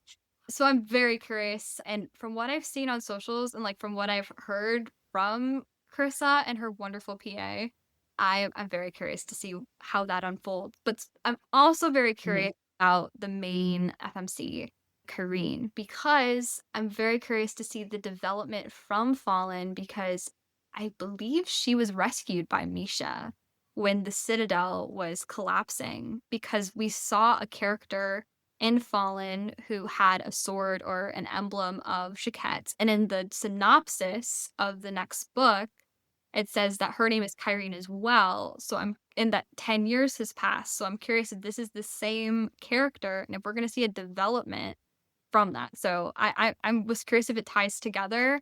I just caught that recently, but I'm very curious about Kyrene's It's really interesting. Yeah, that is. Yeah. I don't know that I caught that. Yeah, I didn't know we saw her yet. That was a good catch. Well, there was a human, I believe human, that Misha, so Misha being the wonderful ray of sunshine that she is, even though the world is collapsed around her, she's like trying to find a way to save even the priestesses and priests that like captured her, because I believe she was like stuck and shackled, and then the siege was happening. And she's like, I'm still gonna try to save them. So she reached and grabbed onto the nearest human as this carnage. The one girl, yeah. And I looked back, I believe the name was Kyrene.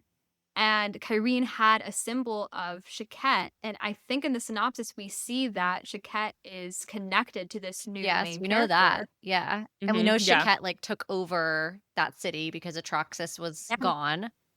Mm-hmm. So I'm curious. This with is the a 10 years major theory. I don't know. I'm just, especially with the 10 years passing, and if she's human, then that means we're going to see this character having developed from fragile, and terrified, and scared to now being a woman entering into adulthood and now a bounty hunter and seeing an interesting arc. So And she was saved by the Queen of Death herself. Yes. And this is a theory. I mean, I might be dabble. I like to dabble in theories sometimes. I love it. So curious. The House of Blood in particular has been, we got to see a little bit of it with, Selena, and we got to see a little bit of it with Septimus and this past book with them having to travel and get the god objects. But I'm beyond curious to see especially a love interest for Septimus. Just that kind of Yes. character must be Who formidable. floats his boat? Yes. Well, we Like, know it's the exactly. bounty hunter. So, like, that is the Well, I thing. know, but Like, what characteristics yes, of a her human Yeah. would and her would, be the be like, difference. yes, that one. Yeah. Which it would make sense that someone who would have witnessed that carnage would have had like a traumatic like setup event. And having that Mhm. into Misha would be, I think, completely instrumental moving forwards. But I mean, that kind of trauma must have set her on a very interesting path. And we don't know if she survived or not because Misha had to move forwards and she encountered Yeah. Asar. Like the last we saw, Mhm. Misha, Right. there was an explosion and she was Yeah. separated. But it's the same Mhm. character, which I believe her name is Kyrene. Like we've talked about, Carissa doesn't do anything by accident. She doesn't. You're right. I just This is take a great notes all the time. theory. I love this theory. I think it's Mhm. great. I'm going to totally be watching out for this now. Thank you, Lindsay, Yeah. for this. We are going to be filing that away because I hope it comes up. But I think it's like a hate to love, like real enemies type of thing Oh, yeah. that we're I going to love a good see. enemy. I'm honestly very curious to see if it's going to be a situation where she carries a lot of vengeance from what happens, and they're gonna have to have because I think in the synopsis, if I remember, it's been a second since I've read it, but I think an event, I think like a crime was committed by Kyrene, the main FMC, and I think that's how she kind of gets involved with Septimus, which is very on brand, honestly, now that I think about it. Like a crime event to get you connected with the man of cigarillos. Yeah. Like, the mystery man. I I'm like, what? Yeah, that's great. I also think too, like it's gonna be interesting because we know like how Carissa writes it. It's gonna be all her perspective, this new Oh, character, yeah. Mhm. and we have so little that to go off of, which is very, very new. But people will put Serpent in the Wings of Night in the enemy to lovers category, and I just really don't think that that's necessarily true. I think it's much more like forced proximity than anything else. She doesn't hate him for very long at all. I would say it's like she realized it's like inconvenient allies basically is like what happens more than anything else. But I think this one's like the next one's like a true we have no love for each other whatsoever. Hate each Like other. we hate each other. Mhm. I think a large portion of the book is going to be like they are on opposite sides of this like whole thing completely. Do we Yeah. think maybe feel- she's like bounty hunting for him? Like she's looking for Septimus, like to take him out? I don't know. Like I don't know how that would tie together, like who would be wanting to take him out, but I don't know. Could make He's sense. obviously this player over 10 years of time, so there should be several people that want him dead by 10 years of war. And we know that he's like finger Game of Thrones style. I don't know if you're a Game of Thrones fan.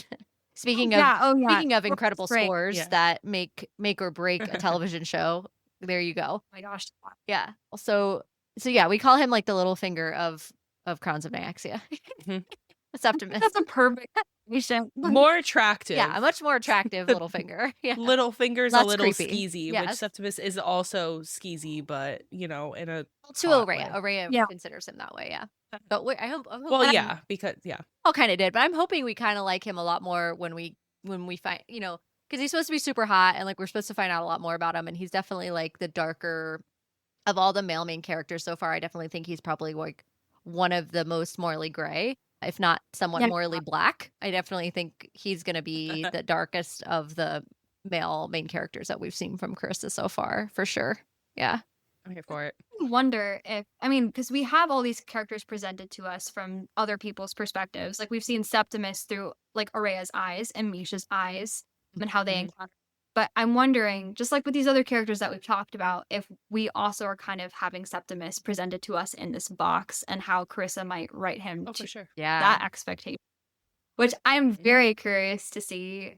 Well, you also, I know there's still more mystery and more things we're likely going to find out about the House of Blood and the Bloodborne themselves, but like the things that molded him to become that, I'm beyond curious. Well, Nyaxia's betrayal hasn't helped, and I think like we don't really get that in the first two books. We don't really fully understand. We know that they're like pissed, and we understand it a little bit, but we don't really understand like the true depth of what went on in any sort of way. Yeah. And then we really start to understand it a lot more in Slaying the Vampire Conqueror.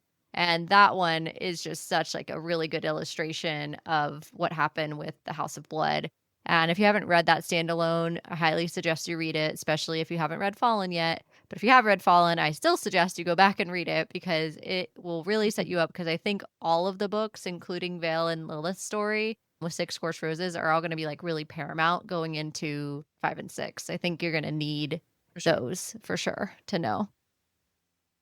Honestly, the novellas were some of my favorites to read. Because often when you're reading a series, sometimes you think the novellas are extras and stuff, but these are so pivotal to the story.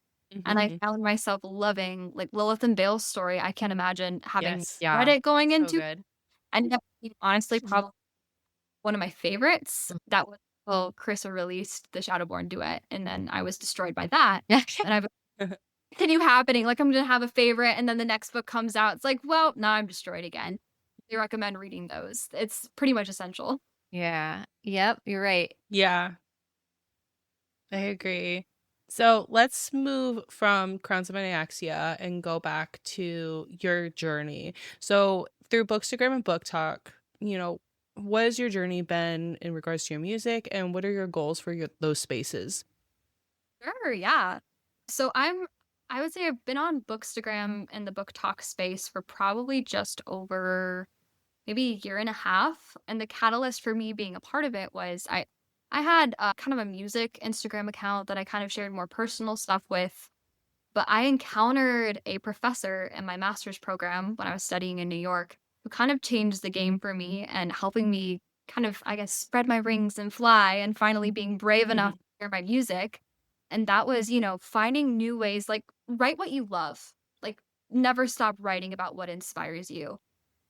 And I had written music based off of stories before, but with the assignments that I had and stuff, I guess I had kind of gotten used to writing what people wanted me to write or like the assignments that were in front of me. But I realized I was collecting writing for all these stories that I was reading in my free time that I was passionate about. And I'm like, you know what? I'm going to write for these and make this a priority in my life and dig deeper and find out more about myself as a composer through writing for these. Wow. And I was given the opportunity to write for an orchestra. And when you're given that kind of an opportunity and they tell you you can write whatever you want for the orchestra, That's insane. you're as I mean, when you're as indecisive as I am, you're kind of given decision paralysis. It's like, I don't know what to do. All I know is I just don't want to have regrets about this. And so I honestly probably spent more time figuring out what I wanted to write than actually writing the piece. But when I finally decided, I knew that if I wrote music based off of a story that meant a lot to me, I wouldn't have any regrets. No matter what notes I put on the page, no matter what instruments I chose, I knew that if I wrote it based off of something that meant a lot to me, it wouldn't matter what came out. I would love the piece. I would love the experience.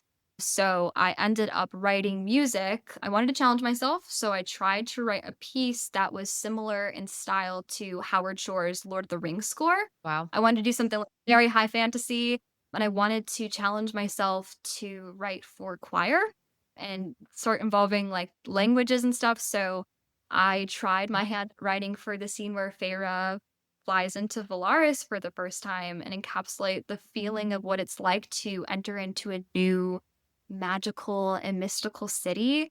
And so I wrote To the Stars Who Listen. And that was one of the first pieces that I shared on Bookstagram that kind of opened the door to a whole world and community of people. And from there, it just unlocked something in me where I finally felt like I was in sync with the music that I was writing. I wasn't afraid to share it anymore. I wasn't afraid about what people might think of it. This was solely a love letter to the reason that I started music in the first place. And it was one of the most freeing experiences. I had no expectations sharing this music. I just knew that I loved it. I knew that it was something that meant a lot to me. And it helped me grow as a musician, as a composer. And once I shared it, I was able to meet so many wonderful people. And so I used that as the catalyst to challenge myself to write and share and put on streaming a new piece every single month for the year of 2024. So like the books that I'm reading and stuff, I just started writing more and more music. There's actually a lot of music that I didn't end up sharing just for time constraints and stuff, but it inspired me. And I think I've written more music in the past year and a half than I've written in the past 5-10 years, just with the level of inspiration and the people that I've gotten to meet in this community. It's unreal. And honestly so grateful. It's changed my life. It's awesome. That's amazing. I have a follow-up question Oh, because so we've been talking a lot about books, obviously, but I know you've written scores for video games. So I feel like video games, it's the music is integral to the story as well, and some people overlook that how Hmm. important it is It is. for to have like the right score for a game to like be immersed into it. So what has been your favorite game to write music for, and like what would be something you would hope to write music for in the future? that's a great question. Well, okay, so I haven't had as many opportunities to write for video games as other Hmm. mediums, but the ones that I have, honestly, were incredible experiences. The first one that I got to write for was actually a company that did apps and games for hospitals and children Oh, recovery hospitals. oh. So music, but it was very therapeutic in mind, like all the tones and the motifs that I did were all with the purpose of calming the patient that was playing the game. And it was funded by the National Institute of Health. And the purpose of the app was to give kids, either in the waiting room or when they're in the hospital room, an opportunity to connect with the game. There was like a little dog, and he would like run around to different sections of the game and would walk you through like how you were feeling and helping give children a medium with which to describe how they were feeling. Because when you're in a hospital, it's scary, especially for Yeah. Yeah. when you're a kid, but having games as a medium for kids to kind of focus on that and not the scary surroundings, and to be able Hmm. to find describe what they're going through, but they might not understand why I'm feeling sick, was honestly I'm very grateful to have had that experience. So So cool. that was a really cool thing. I've also gotten to write when I was in my degree program. I got to write music for like a cyberpunk game. So that was kind of fun to have different Cool. motifs and you'd have like a main theme and different things that would be spread across the game. But Hmm. ultimately, I would say my goal would one day, I don't know if you're familiar with Baldur's Gate 3. Yes, me and my Yeah, husband are playing that. Sorry. When we okay. have free time. We'll have to talk more about that after the podcast for sure. I'm such a nerd. Yeah. Baldur's Gate. One of the best soundtracks ever. I will never stop listening Yes. to the soundtrack. It's such an I immersive world, so yeah, it makes sense. Yes. Oh my gosh, if I could write music for a fantasy world like that, I'd be like, "Well, I can't be a composer anymore. I've reached my peak." Like, that would be the crap it would be to write something like Baldur's Gate. Or honestly, to write if any of these books became a video game, like, to write music Hmm. for, that would be a dream. But yeah, I love writing music for worlds that, like, with video games, you kind of write the motifs, and when your character or your avatar walks into different avenues or different sections of the game, like, that music is activated. We have, like, activation Hmm. points and stuff that are triggered by different movements within the game, and it's really fun to be a part of that experience because I feel like that's a whole different level of Yeah, it immersion. is. That's Hard totally break different. Yeah, you get to be more actively involved with the adventure, I would Yeah. say. Hmm. I have a question for you back to the song you wrote for Songbird. How many Yeah. instruments did you write for that score, for that song? Oh, oh my gosh. Thinking back to it. Well, so piano was definitely the primary Yeah. contender when I was that song, but I purposely tried to pull back the reins a little bit when I was choosing what instruments I was going to use for the song because I wanted it to be as intimate as possible and very true to what was actually happening in the moment. So I had a lot of atmospheric textures that I created and manipulated with different instruments. So I used piano like strings and I used different piano patches to create textures underneath the main piano theme. But I used instruments like the marimba to add some texture. I think I used some woodwinds. Hmm. I think I used a flute. I also recorded my own voice to add like some choral textures and kind of like a mysticism Yeah. vibe because Hmm. World definitely used choir, but I also used and recorded myself playing violin to kind of hauntingly nod to the fact that Asar plays violin as well. Hmm. Okay. So So I for would those say listening, we're gonna use Lindsay doesn't know this yet, but we're gonna use for our drink of the episode for this episode and for like the episode premiere, we're gonna use her song, which only makes sense. So if you haven't heard it yet, yeah, we'll post it. We're gonna add it to all that. So she'll have a couple different posts floating around. So congrats, Lindsay. But it only made sense to me. Like, why else would what else would we use? We have to use your own music. That's Oh, so it makes total sense. So you'll get to hear it. So make sure you go check that out. But I had to ask because I wanted to know because the composure piece, like, I think people feel like, oh, I wrote a song. They think you just they don't understand like how many instruments go into composing and how many layers are pieced Mhm. together to create one piece and how many different things have to be done for the whole thing to sound, for lack of a better term, right. Like for it all to piece together and have that feeling of like, okay, this is right. Or you play it back and you're like, wait, it's missing this. And like having that ear of knowing what's the thing that's like missing. And I think the absence of music or absence of layers is just as important. You can be like putting oh yeah. something in and you hear it back and you're like, this should drop off now. Like this choral piece should have dropped off before or whatever the thing is, and you're hearing it and you're playing it back. And I think that's probably true in video games or like when there's movement of a character versus like when you're writing about a book, you're writing a whole scene and you don't have the movement in the same way. But if you're in a movie and a door closes or a video game and you step into a new room, it's like a natural pause to cue the next thing up. So I think it's just really always interesting to me, the balance and like texture, I guess, for lack of a better word, because I can't think of the right word, but like of the sound and how it impacts the feeling that you get as you experience it. I think it's really interesting. So I had to ask that question.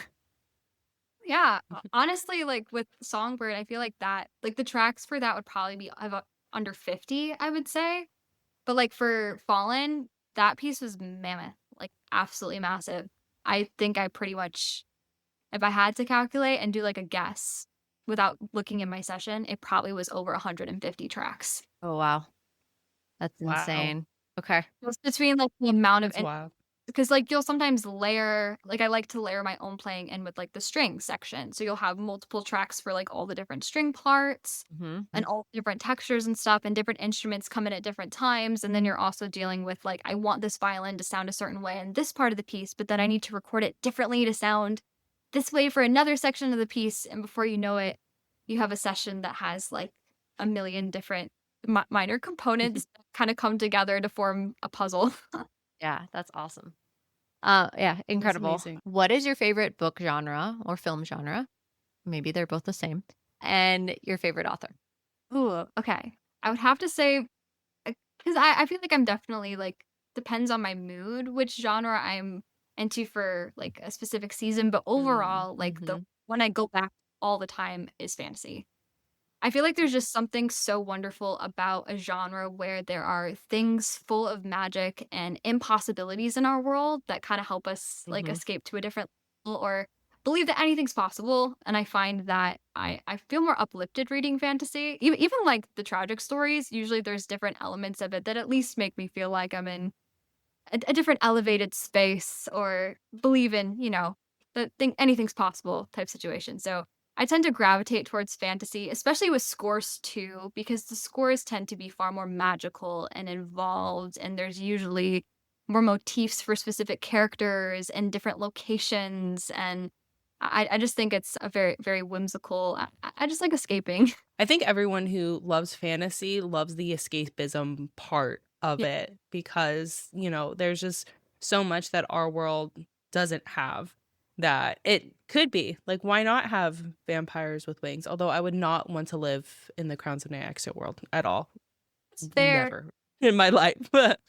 But I wouldn't mind living like in a little hobbit hole in Lord of the Rings. Exactly. So Exactly. Yeah, I probably should have added that there is asterisks next to wanting to escape to certain worlds, and that there are certain worlds that I would prefer over others. If we could have preferential treatment, that would be very nice. yeah. But I think it's just something really cool about knowing that there are powers and like different forces and possibilities. And I don't know, I feel like in our world, we kind of have metaphorical days of picking up our sword and fighting the bad guys. And it's kind of empowering to read about that, and kind of helps you tackle your everyday giants in a way, getting to read fantasy and helping you believe that you can be more than what you are and who you Yeah. can be. So I guess Yeah, I it's guess it beautiful. feel more uplifted and more encouraged in a way reading fantasy, but like I think Danny mentioned earlier, I do love a good thriller. Like there's just something about a cup of tea fuzzy socks and reading a thriller at night and not knowing what's going to Mhm. happen when you turn the page. Like I could consume those like a thriller a day, you know. That's what's fun about Keeps thrillers is they're usually not very, very rarely do you have like a 5 or 600 page thriller. Almost never.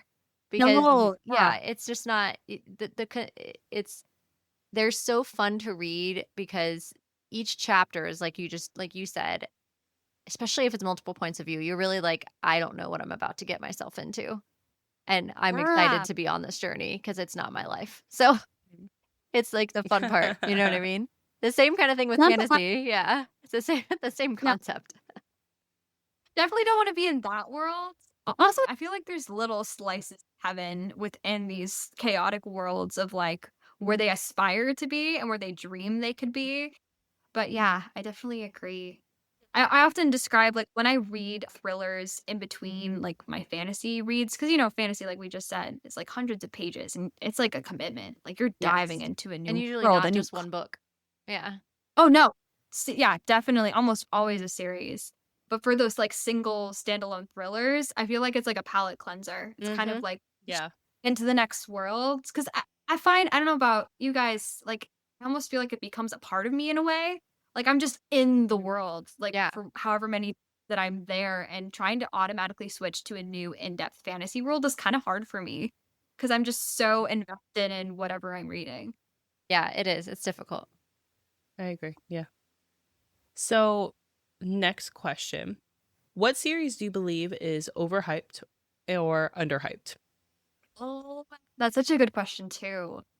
I would have to say, okay, so I'll start with my underhyped because I have my thoughts with overhyped books. But for underhyped, I would have to say, I don't know if you guys have heard of the Drowned Gods trilogy, Curious Tides by Hmm. Pascal.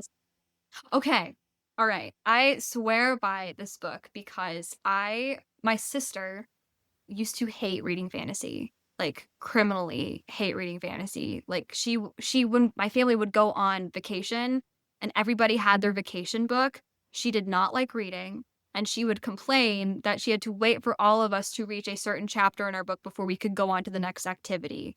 Like she did not with the reading experience. That is until I introduced her to this book. Curious Tides by Pascal Lassalle is like a academia gothic fantasy where the Ooh. powers are determined by what phase of the moon they were born under. And there's a lot of very Hmm. poetic stuff. So my sister read that, and ironically, that was the gateway book for her to read ACOTAR, Fourth Wing, and now she's starting Crowns of Diaxia finally. So Yay. like it's very underrated. I love Pascal's writing. And then I Okay. would say Chelsea was Sansi trilogy is really good as well. It's like think like magical artifacts. It's really cool. Okay. Okay. Highly recommend. I think I have it on my shelf behind me. But yes, those two underrated. As far as overhyped, because like I struggle with choosing an overhyped series because sometimes I'll say that the series is overhyped and then end up changing my opinion later if I'm in a different, season of life. Because at one point, I'm sad to say I did say that Twilight was overhyped. And now I have since seen the light and I'm actually my husband and I have planned on doing like a read of Twilight together. And I have to have my yearly like watch of the movies for Hoa Hoa season, Okay. because I mean so at one point I was an unbeliever, but now I am a believer of Twilight and very excited about it. Okay. So I used overhyped, but now I actually really enjoy it. But as far as now, We have feelings on maybe that. yeah, I have lots of feelings. sure. I'm curious.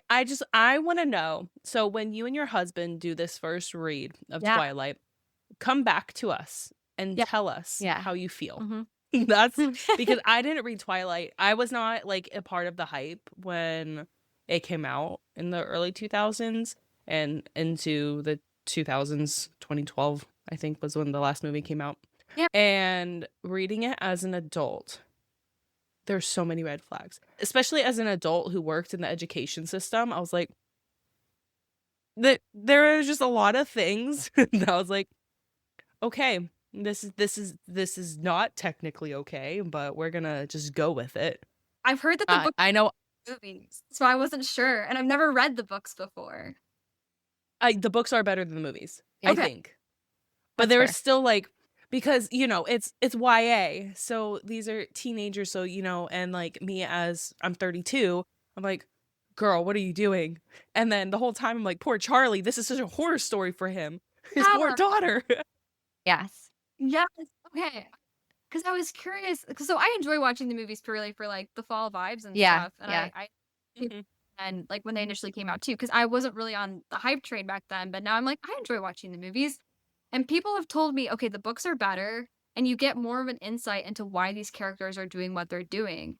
So That's all Sure. true. I'm very, That's all but true. if it's the red flags, I'm very curious to see what that experience is going to be like. Because now when I watch Twilight, it's not Edward for me that does it. It's always Charlie and maybe Carla. Like those are the characters that I have the most concern, and I watch purely Yes. from the perspective of how is Charlie handling this? How is Charlie? Not well. No, No, not no. well. Poor And He's man. not well. yeah, definitely my favorite character out of the whole series. But I've heard that it's an experience, and I had a lot of friends that read it when I was growing up. I never read it. I saw the movies, but I was like, maybe I'll give it a try. Like maybe I'll try it. So I don't know. I might have to get back to you on the overhyped, underhyped. Yeah, circle back to us. Yes. What do you Circle mean? back. I need to know. Hard and fast rule with that. But I guess, yeah. So that'll be a circle back question. Okay. Okay. So when it does come to reading, what kind of reading are you? Are you like a mood reader? Do you read multiple books at once? Do you prefer audio? What's your kind of go-to? Well, I'm a bit of a chaotic goblin when it comes to my reading habits because I live in New York, and so with New York and public transit, you often don't have a lot of hands-free to be able to bring your book with you. So I'll often Fair. have, an audiobook. I'll often have a book on my Kindle, and then I'll also have like my comfort like book in the physical, all different books, by the way, of just Mhm. whatever medium I happen to be available to read in. So I will read multiple books at a time, typically just with where I'm at in my day. And then I also have books that I read for work, which often end up being really fun reads, so it's not really work. But I have the books that I read on more of a scheduled time period. So all in all, I have workbooks that are kind of scheduled, but then I have mood books Yeah. depending on the season.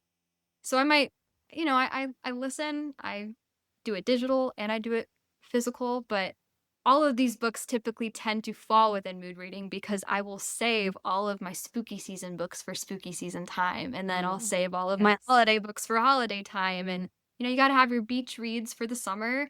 So it's a bit chaotic, but definitely mood oriented. And I feel like that extends into other mediums of art for me as well. Because like whenever I have to do something difficult or something that, needs a little bit more energy, like I'll listen to some hype music or battle music or something. And I feel like the same kind of energy applies to me when I read books. Like if I'm feeling this season vibes, I want to read some, dark academia or a gothic fantasy. It's only right. Yeah, That makes sense. that's fair. So, through reading, what have you learned about yourself? I think I've learned more about the limitations that I've placed on myself. It's a good And one. I'll explain, because I think the thing that is really encouraging to me as a reader is being able to relate and reflect to a lot of my favorite heroines or heroes. And having there was a point in my life where I almost quit music when I was in college just because of the season of life that I was in and some circumstances that were happening at my school. I actually almost called it quits, and I almost turned my back on the thing that I love the most. And it was because of kind of like what we talked about earlier, like the boxes that I was placing myself in, the expectations of the craft, the expectations that people place with what you should be or where you should be at, what level you should be achieving things at, what things that you should be pursuing. And for me, when I read books and I get to see the challenges that heroes face from a third party perspective, it honestly kind of helps reshape and reform how I approach my own problems. Because sometimes when you're in the middle of things in your own life, it's kind of hard to get out of your own head. I mean, sometimes you're your own worst critic and you're the worst negative voice when you're approaching these problems. But being able to read about other heroines and how maybe other people in their life are speaking to them about it and encouraging them, or maybe they overcome something that they thought they could never overcome. It kind of helps break me out of my shell and break me out of my box and be like, you're not what they told you you were. You're not what you tell yourself you are. You can be so much more than. And also, like, so I struggle with a chronic illness that I actually had to have surgery for at the beginning of this year. And the amount of things that I've had to overcome with that illness, it's been a very interesting journey seeing like what limitations you're told that you should have for yourself and what limitations you can break past and what things you can achieve with that.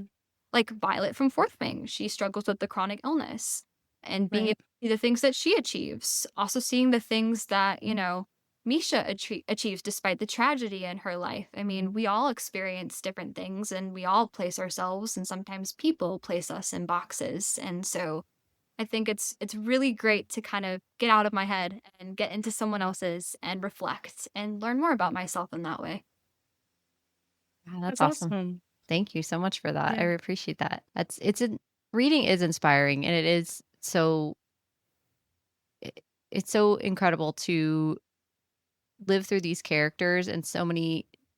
I can't say enough like how much Michelle and I have talked about that, especially some of the female main characters that we have covered, and just from being women ourselves, obviously that's like incredibly empowering to read the lack of limitations that they have. And so male or female or not, it's always inspiring to see somebody overcome an obstacle that seems completely unachievable. I don't think I'll ever tire of reading books about characters that are able to do that. It doesn't matter the genre. It's always exciting to read stuff like that. So I agree with you. On that note, from a romance perspective, what's your favorite romance trope? And then after that, Michelle has a game for us. Oh, fun. Oh, favorite romance trope. I would have to say, I mean, I love a good Grumpy and Sunshine romance. Obviously. Well, done. I love when they pop each other. Yeah, so Asa and Misha. I mean, I love their dynamic, but I would have to say maybe even above that is Yearning. I don't know if you guys. Oh, yeah. I love some Yearning. Have you read? He Fell First, Yearning, yes. Specifically, oh my gosh, yeah. That's my fave. So good. It's not even like looking on from afar, kind of like, I like when it's yearning purposefully or like there's a history. Have you read Butcher and Blackbird by chance? I have. Yeah. Okay. Bryn Weaver? Yes. Yeah. So his so yearning. Yes. Whoa. For Sloane. It's so good. And then just the missing, like the moments that they like passing ships in the night when they miss each other, and then when they find connect, it's the chemistry is unreal. Yeah, I live for that kind of stuff. Like I'm always the type when I read it or I watch it in a movie, it's like, oh, they missed each other, but then it adds to the tension and it ends up having such a powerful payoff. And the yearning, it's so good. And if you've read When the Moon Hatched, perhaps not yet. It's on the list. It's been on the list forever. Well, that has wonderful tropes in it as well. So I won't spoil that, but I highly recommend. That has some of my favorite tropes of all time in it. Okay. On the list. It's been on the list, honestly. We just have it's a long one. It's on my shelf. Yeah, it's literally behind me too. I haven't read it yet. It's so long. We just haven't had the time yet. It's a long one. It's a beefy book, but a very, very lovely beefy book. Okay. So yeah. Okay, so let's play our little game. So we're going to play Fuck, Marry, Kill. I am going to pick 3 characters, and you're going to categorize them, whether you will fuck, marry, or kill them. And this is going to be Crowns and Nyaxia Universe. So I'm going to pick Asar, Val, and let's throw in Rain. Actually, this is okay. This is going to make me sound awful, but this is a far easier decision than Okay. So, and I'm probably going to sound horrible for saying this, but I would probably, I think I already know my answer. I think I would say I would marry Asar, because Asar is just, probably one of my favorite characters in the series. I just love the chemistry that he has with Misha. I would probably, is it Kiss? Is that the second one? Sure. Oh. What? Or no. Veil. Veil. Oh, sorry, Veil. I would probably Yeah. No, get the no. spicy Kiss. She on. was saying like fuck, marry, kill. Oh, no, fuck, marry, kill. Yeah, no Marry. kiss. Okay, But you can amazing. change Marry, it to kill. kiss if you so desire. I mean, if you don't want to, yeah. Oh, no, I'd smash Veil 100%. Oh, Marry Asar. And I would probably kill Rain. Oh, I just forgot the word for a second. no, you're I good. was like, No, you're okay. yeah, I mean, I love Rain, don't get me wrong. I just, out of the dynamic of the three of them, I think I've It's just tough. resonated with Yeah. Asar more. Okay. Rain's like my least favorite of You guys all are the guys in this universe. I'm You're the worst. sorry. I know, and it's because, He's- well, in all fairness, Carissa writes I such love wonderful Rain. He's such a good friend. Look at him with Misha. He's like, girl, where have you I don't been? think he's awful. He's just my least favorite. He has some, Yeah. like, big shoes to fill, and his wingspan isn't inspired filling it. Aurea. So, I mean, he didn't do great at the Yes. one point in Aurea's arc. He did fuck up a little No. bit, but his perspective helped a lot. We're also not talking about friendship here, because, like, Okay, fair, Rain fair, probably- fair. but and I'm conflicted, but like when I think about it, I'm like, I gotta go with my gut here. Asar and Vale, like Mhm. chemistry was unreal with Lilith and Misha. So and they're like I will- academics too. They're like I'm I'm gonna a sidestep sucker my way out of this historian because I kids, guys. disagree. Yeah. But it's your choice. Therefore, it's not mine. I will see myself out of this. I would say Michelle and I will stand firm with our choices. I guess with that. Fine. Throw a little Daddy Vincent in there. Oh Yeah, we're gosh, good. you guys. Okay. Last question we have for you tonight, Lindsay, is what are you currently reading? Oh well, okay. So I actually technically can't tell you what I'm currently Ooh, reading. I love What that. I'm going. I would technically reveal what I'm working on next, but I Can can't you tell us who tell it's you by? what. No, Damn That's it. probably a spoiler. Yeah. it would spoil. I'm very excited about it. That's all I can Ooh. say. Because it would Okay. spoil some timing things and stuff. But I can let you in on what I just read that's not necessarily work related, even though I'd love it to be. I just finished The Night and the Moth by Rachel Gillick. And that was Ooh, okay. read. Okay. But yeah, so I just finished that one. Loved it. Good. I haven't started. Absolutely love Yeah, I haven't started it because I want the second one to be out. So I haven't started it yet. I usually I'm always conflicted when new books come out, whether or not I want to jump ahead and read, because for the very same reason, it's always hard to finish, especially with certain endings of stories. You never know how they're gonna end when it's a new book, and it's kind of hard to wait for the next one. Mm-hmm. Mm-hmm. With this one, I kind of purposely waited for spooky season because it felt like it kind of fit the fall It vibe. does. Mm-hmm. Give it a try. So, but yeah, it was a wonderful read. It was absolutely amazing. Okay. All right.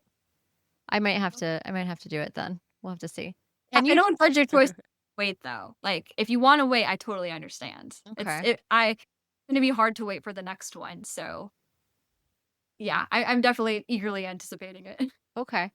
I said it was my last question, but now it's my last question. What projects do you have coming up that you can tell us about? Do you have anything that you can tell us that it's hot off the press, or anything anyone should be checking out that you shamelessly want to pitch to us that we should go take a look at? That's so hard because the next few projects that I have are pretty top secret since they have to do Ooh. books themselves. They maybe keep your eyes peeled for the next couple months. There's going to be some really cool things dropping. I also Okay, have some okay, projects related, but they are fantasy related that are going to be dropping soon. Yeah, I wish I could say more, but they are. A lot of the music that I'm writing has to do specifically with the books themselves. So to say what I was doing would give some things away. Okay. And I'm Right. technically All right. going to secrecy for them, but We'll respect Yeah, the confidentiality. we will. hear more. But yeah, so definitely, Begrudgingly. I know. I definitely keep your the next couple months here, because I'm actually withholding a lot of music. That's why I haven't released anything lately because Okay. of timeline. But yeah, It's definitely. exciting. Yay. No, that's That's okay. We get it. Well, thank you, Lindsay, so much. Lindsay Dills, everyone. Mhm. Thank you for being here tonight with us. It was truly a dream. I've wanted to interview a composer before, and like you've definitely checked like a bucket list item off for me. So thank you so much for being here. It was truly an honor to have you on our show. Everyone, please go follow Lindsay Dills and check out her music because she's incredible. So thank you so much for being here. We really appreciate your time tonight. Oh, Yeah, thank you thank so you so much much. for having me. It's been a delight to talk to you both. I've honestly loved your podcast ever since we connected before, and it's been a dream getting to talk to you guys. Thank you so much, Lindsay, for joining us tonight. We had Yeah. so much fun discussing Crowds of Night Axia and your unique take on the series, especially with your music. So thank you so much. Thank you, Lindsay. It was great. And that leads us to our mystery Q&A. Oh, yeah. Here we go. Okay, so now that is October, we're officially spooky season. Officially. Let's talk about the first horror movie that officially traumatized us. Okay. What is that title? So, The Ring, for me. Okay. Yeah. Yeah. Like when she crawled. So I was really young when I saw The Ring the first time. I should not have been watching it. And That's usually how it goes. so this is, you have to remember too, this is like early technology at the time. So this movie was absolutely terrifying because she legit crawls out of a TV. Out of a TV from, first she crawls out of this well. This little girl crawls out of this TV, and I'm a little girl watching this at the time. And I was so traumatized by The Ring. Oh my God, The Ring fucked me up. The Ring was not good. I had so many nightmares about that.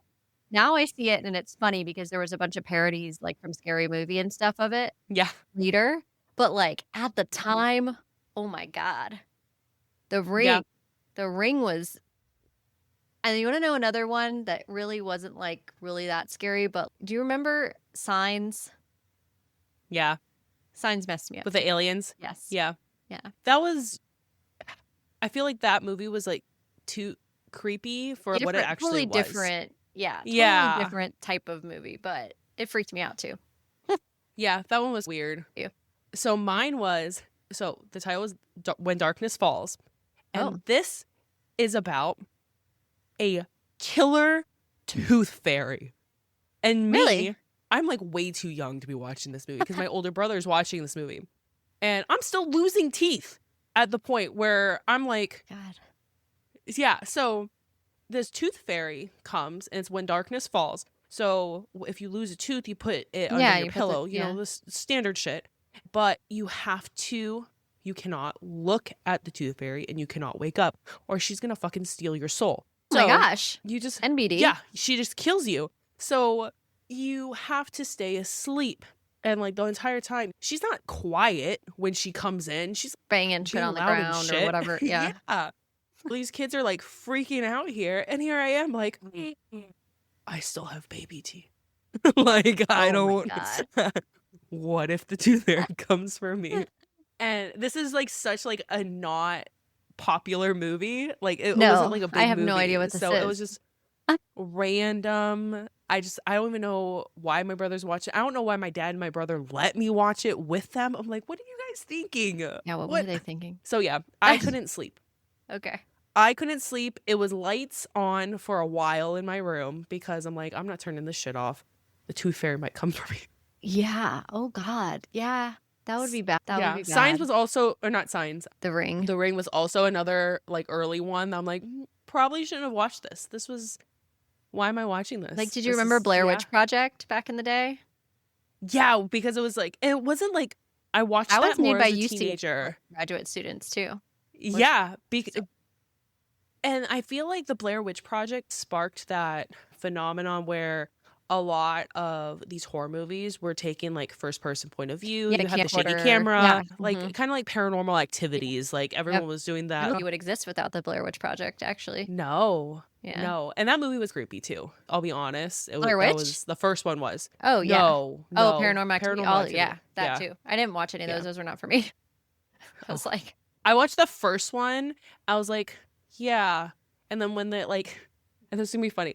And there's a baby, and like they hear things on like the baby Yeah, monitor yeah. and stuff. Mhm. I'm like, so when I had a baby monitor for my daughter, and I had the camera, and the camera would tell me when there's movements, yeah. and there were times I'm like, it would say movement detected, and there's no one in her I fucking know. room.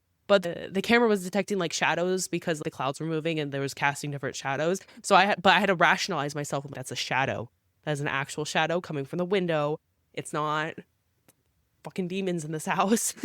And that paranoia started. It's her because the grandmother fucking Tooth Fairy comforting her. You know. Stop. You stop it. No, I don't need that rational. No. Well, it's all because of okay. the Tooth Fairy. My question What's your question? is not related to any of this.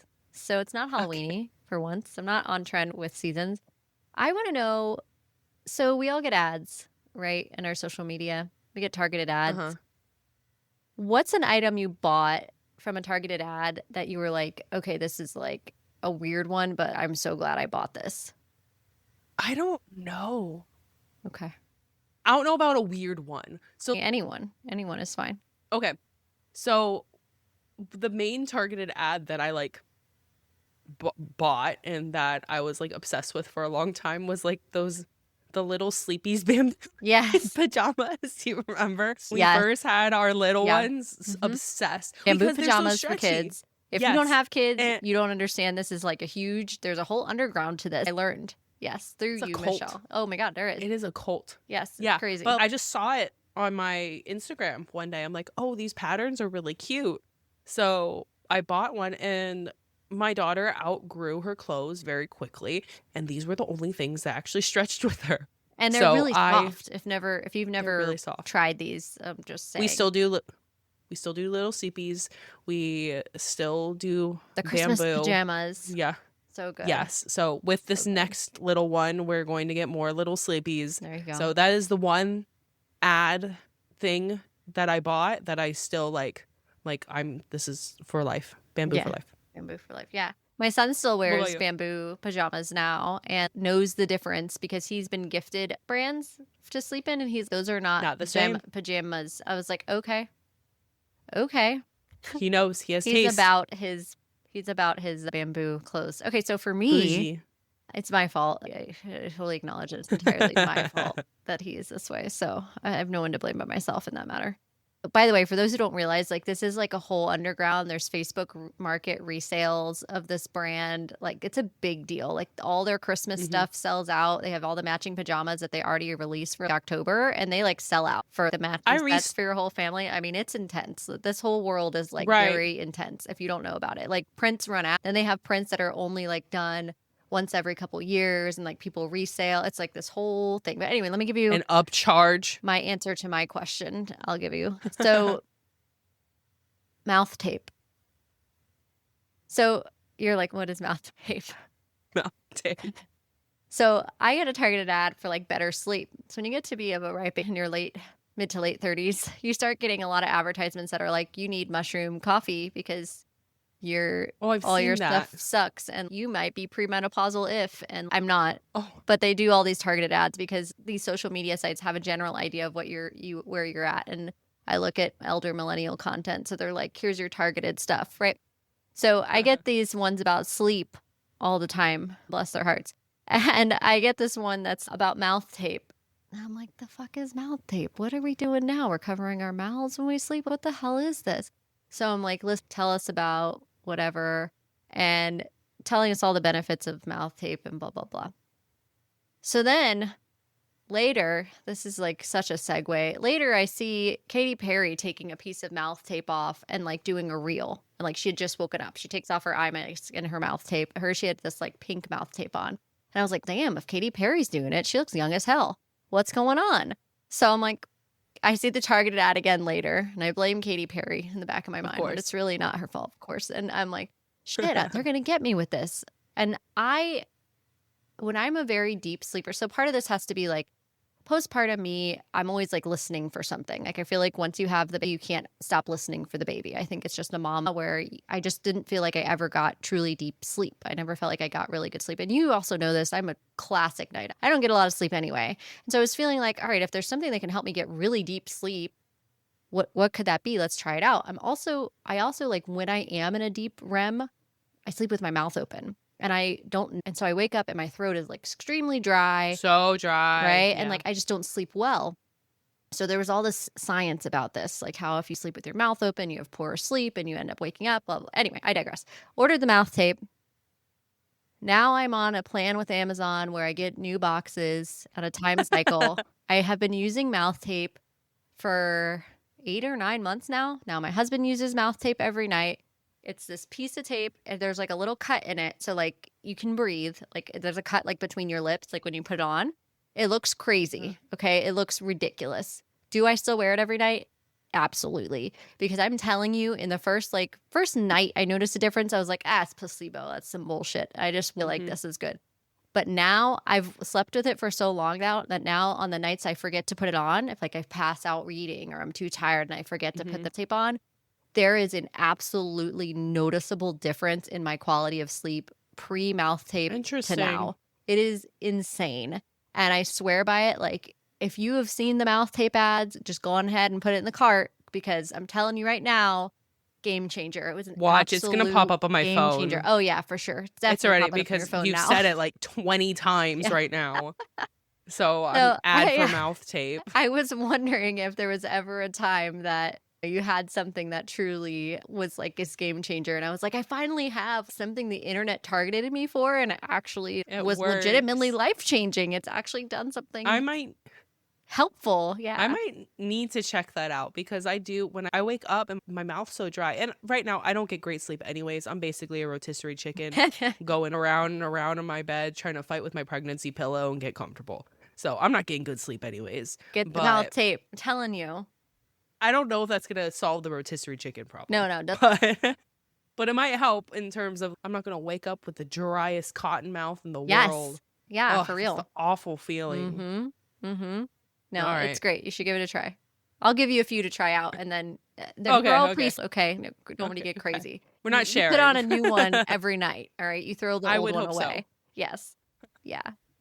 Michelle, we have some Bookish mail that I think I want to open with you right here. And I'm going to show the address, but I will tell you who it's from. It's from Bryn Weaver. So what did you get us? To open this. So I'm going to go ahead and get that sound going for those listening, a little ASMR. Opening up. Do you remember Blue's Clues? Yes. It's mail time. I love that. Are you excited? Sent us stuff. Oh my gosh. She sent us our very own copies of Taurus season. Let's take a look and see what we got Taurus here. season just dropped. She wrote us a note. Is it signed? Thank you for your love and support. Thank you for your love and support, and it's signed. She gave us 2 books. What an angel. Thank you, Bryn. Thank you, Bryn. You're the best. We love it. Let me show you, Michelle, because you're not with me. Taurus season, which of course we're going to cover this trilogy for sure. But look, there's our little sign. Isn't that so nice of her? She's so sweet. She's the sweetest. So thank you so much, Bryn, for sending that to us. Love Taurus season. We're so excited. And to have you send these to us is the best. And keep an eye on your mail, because we're sending you some stuff too. So thank you so much, Bryn. We love it. Thank you.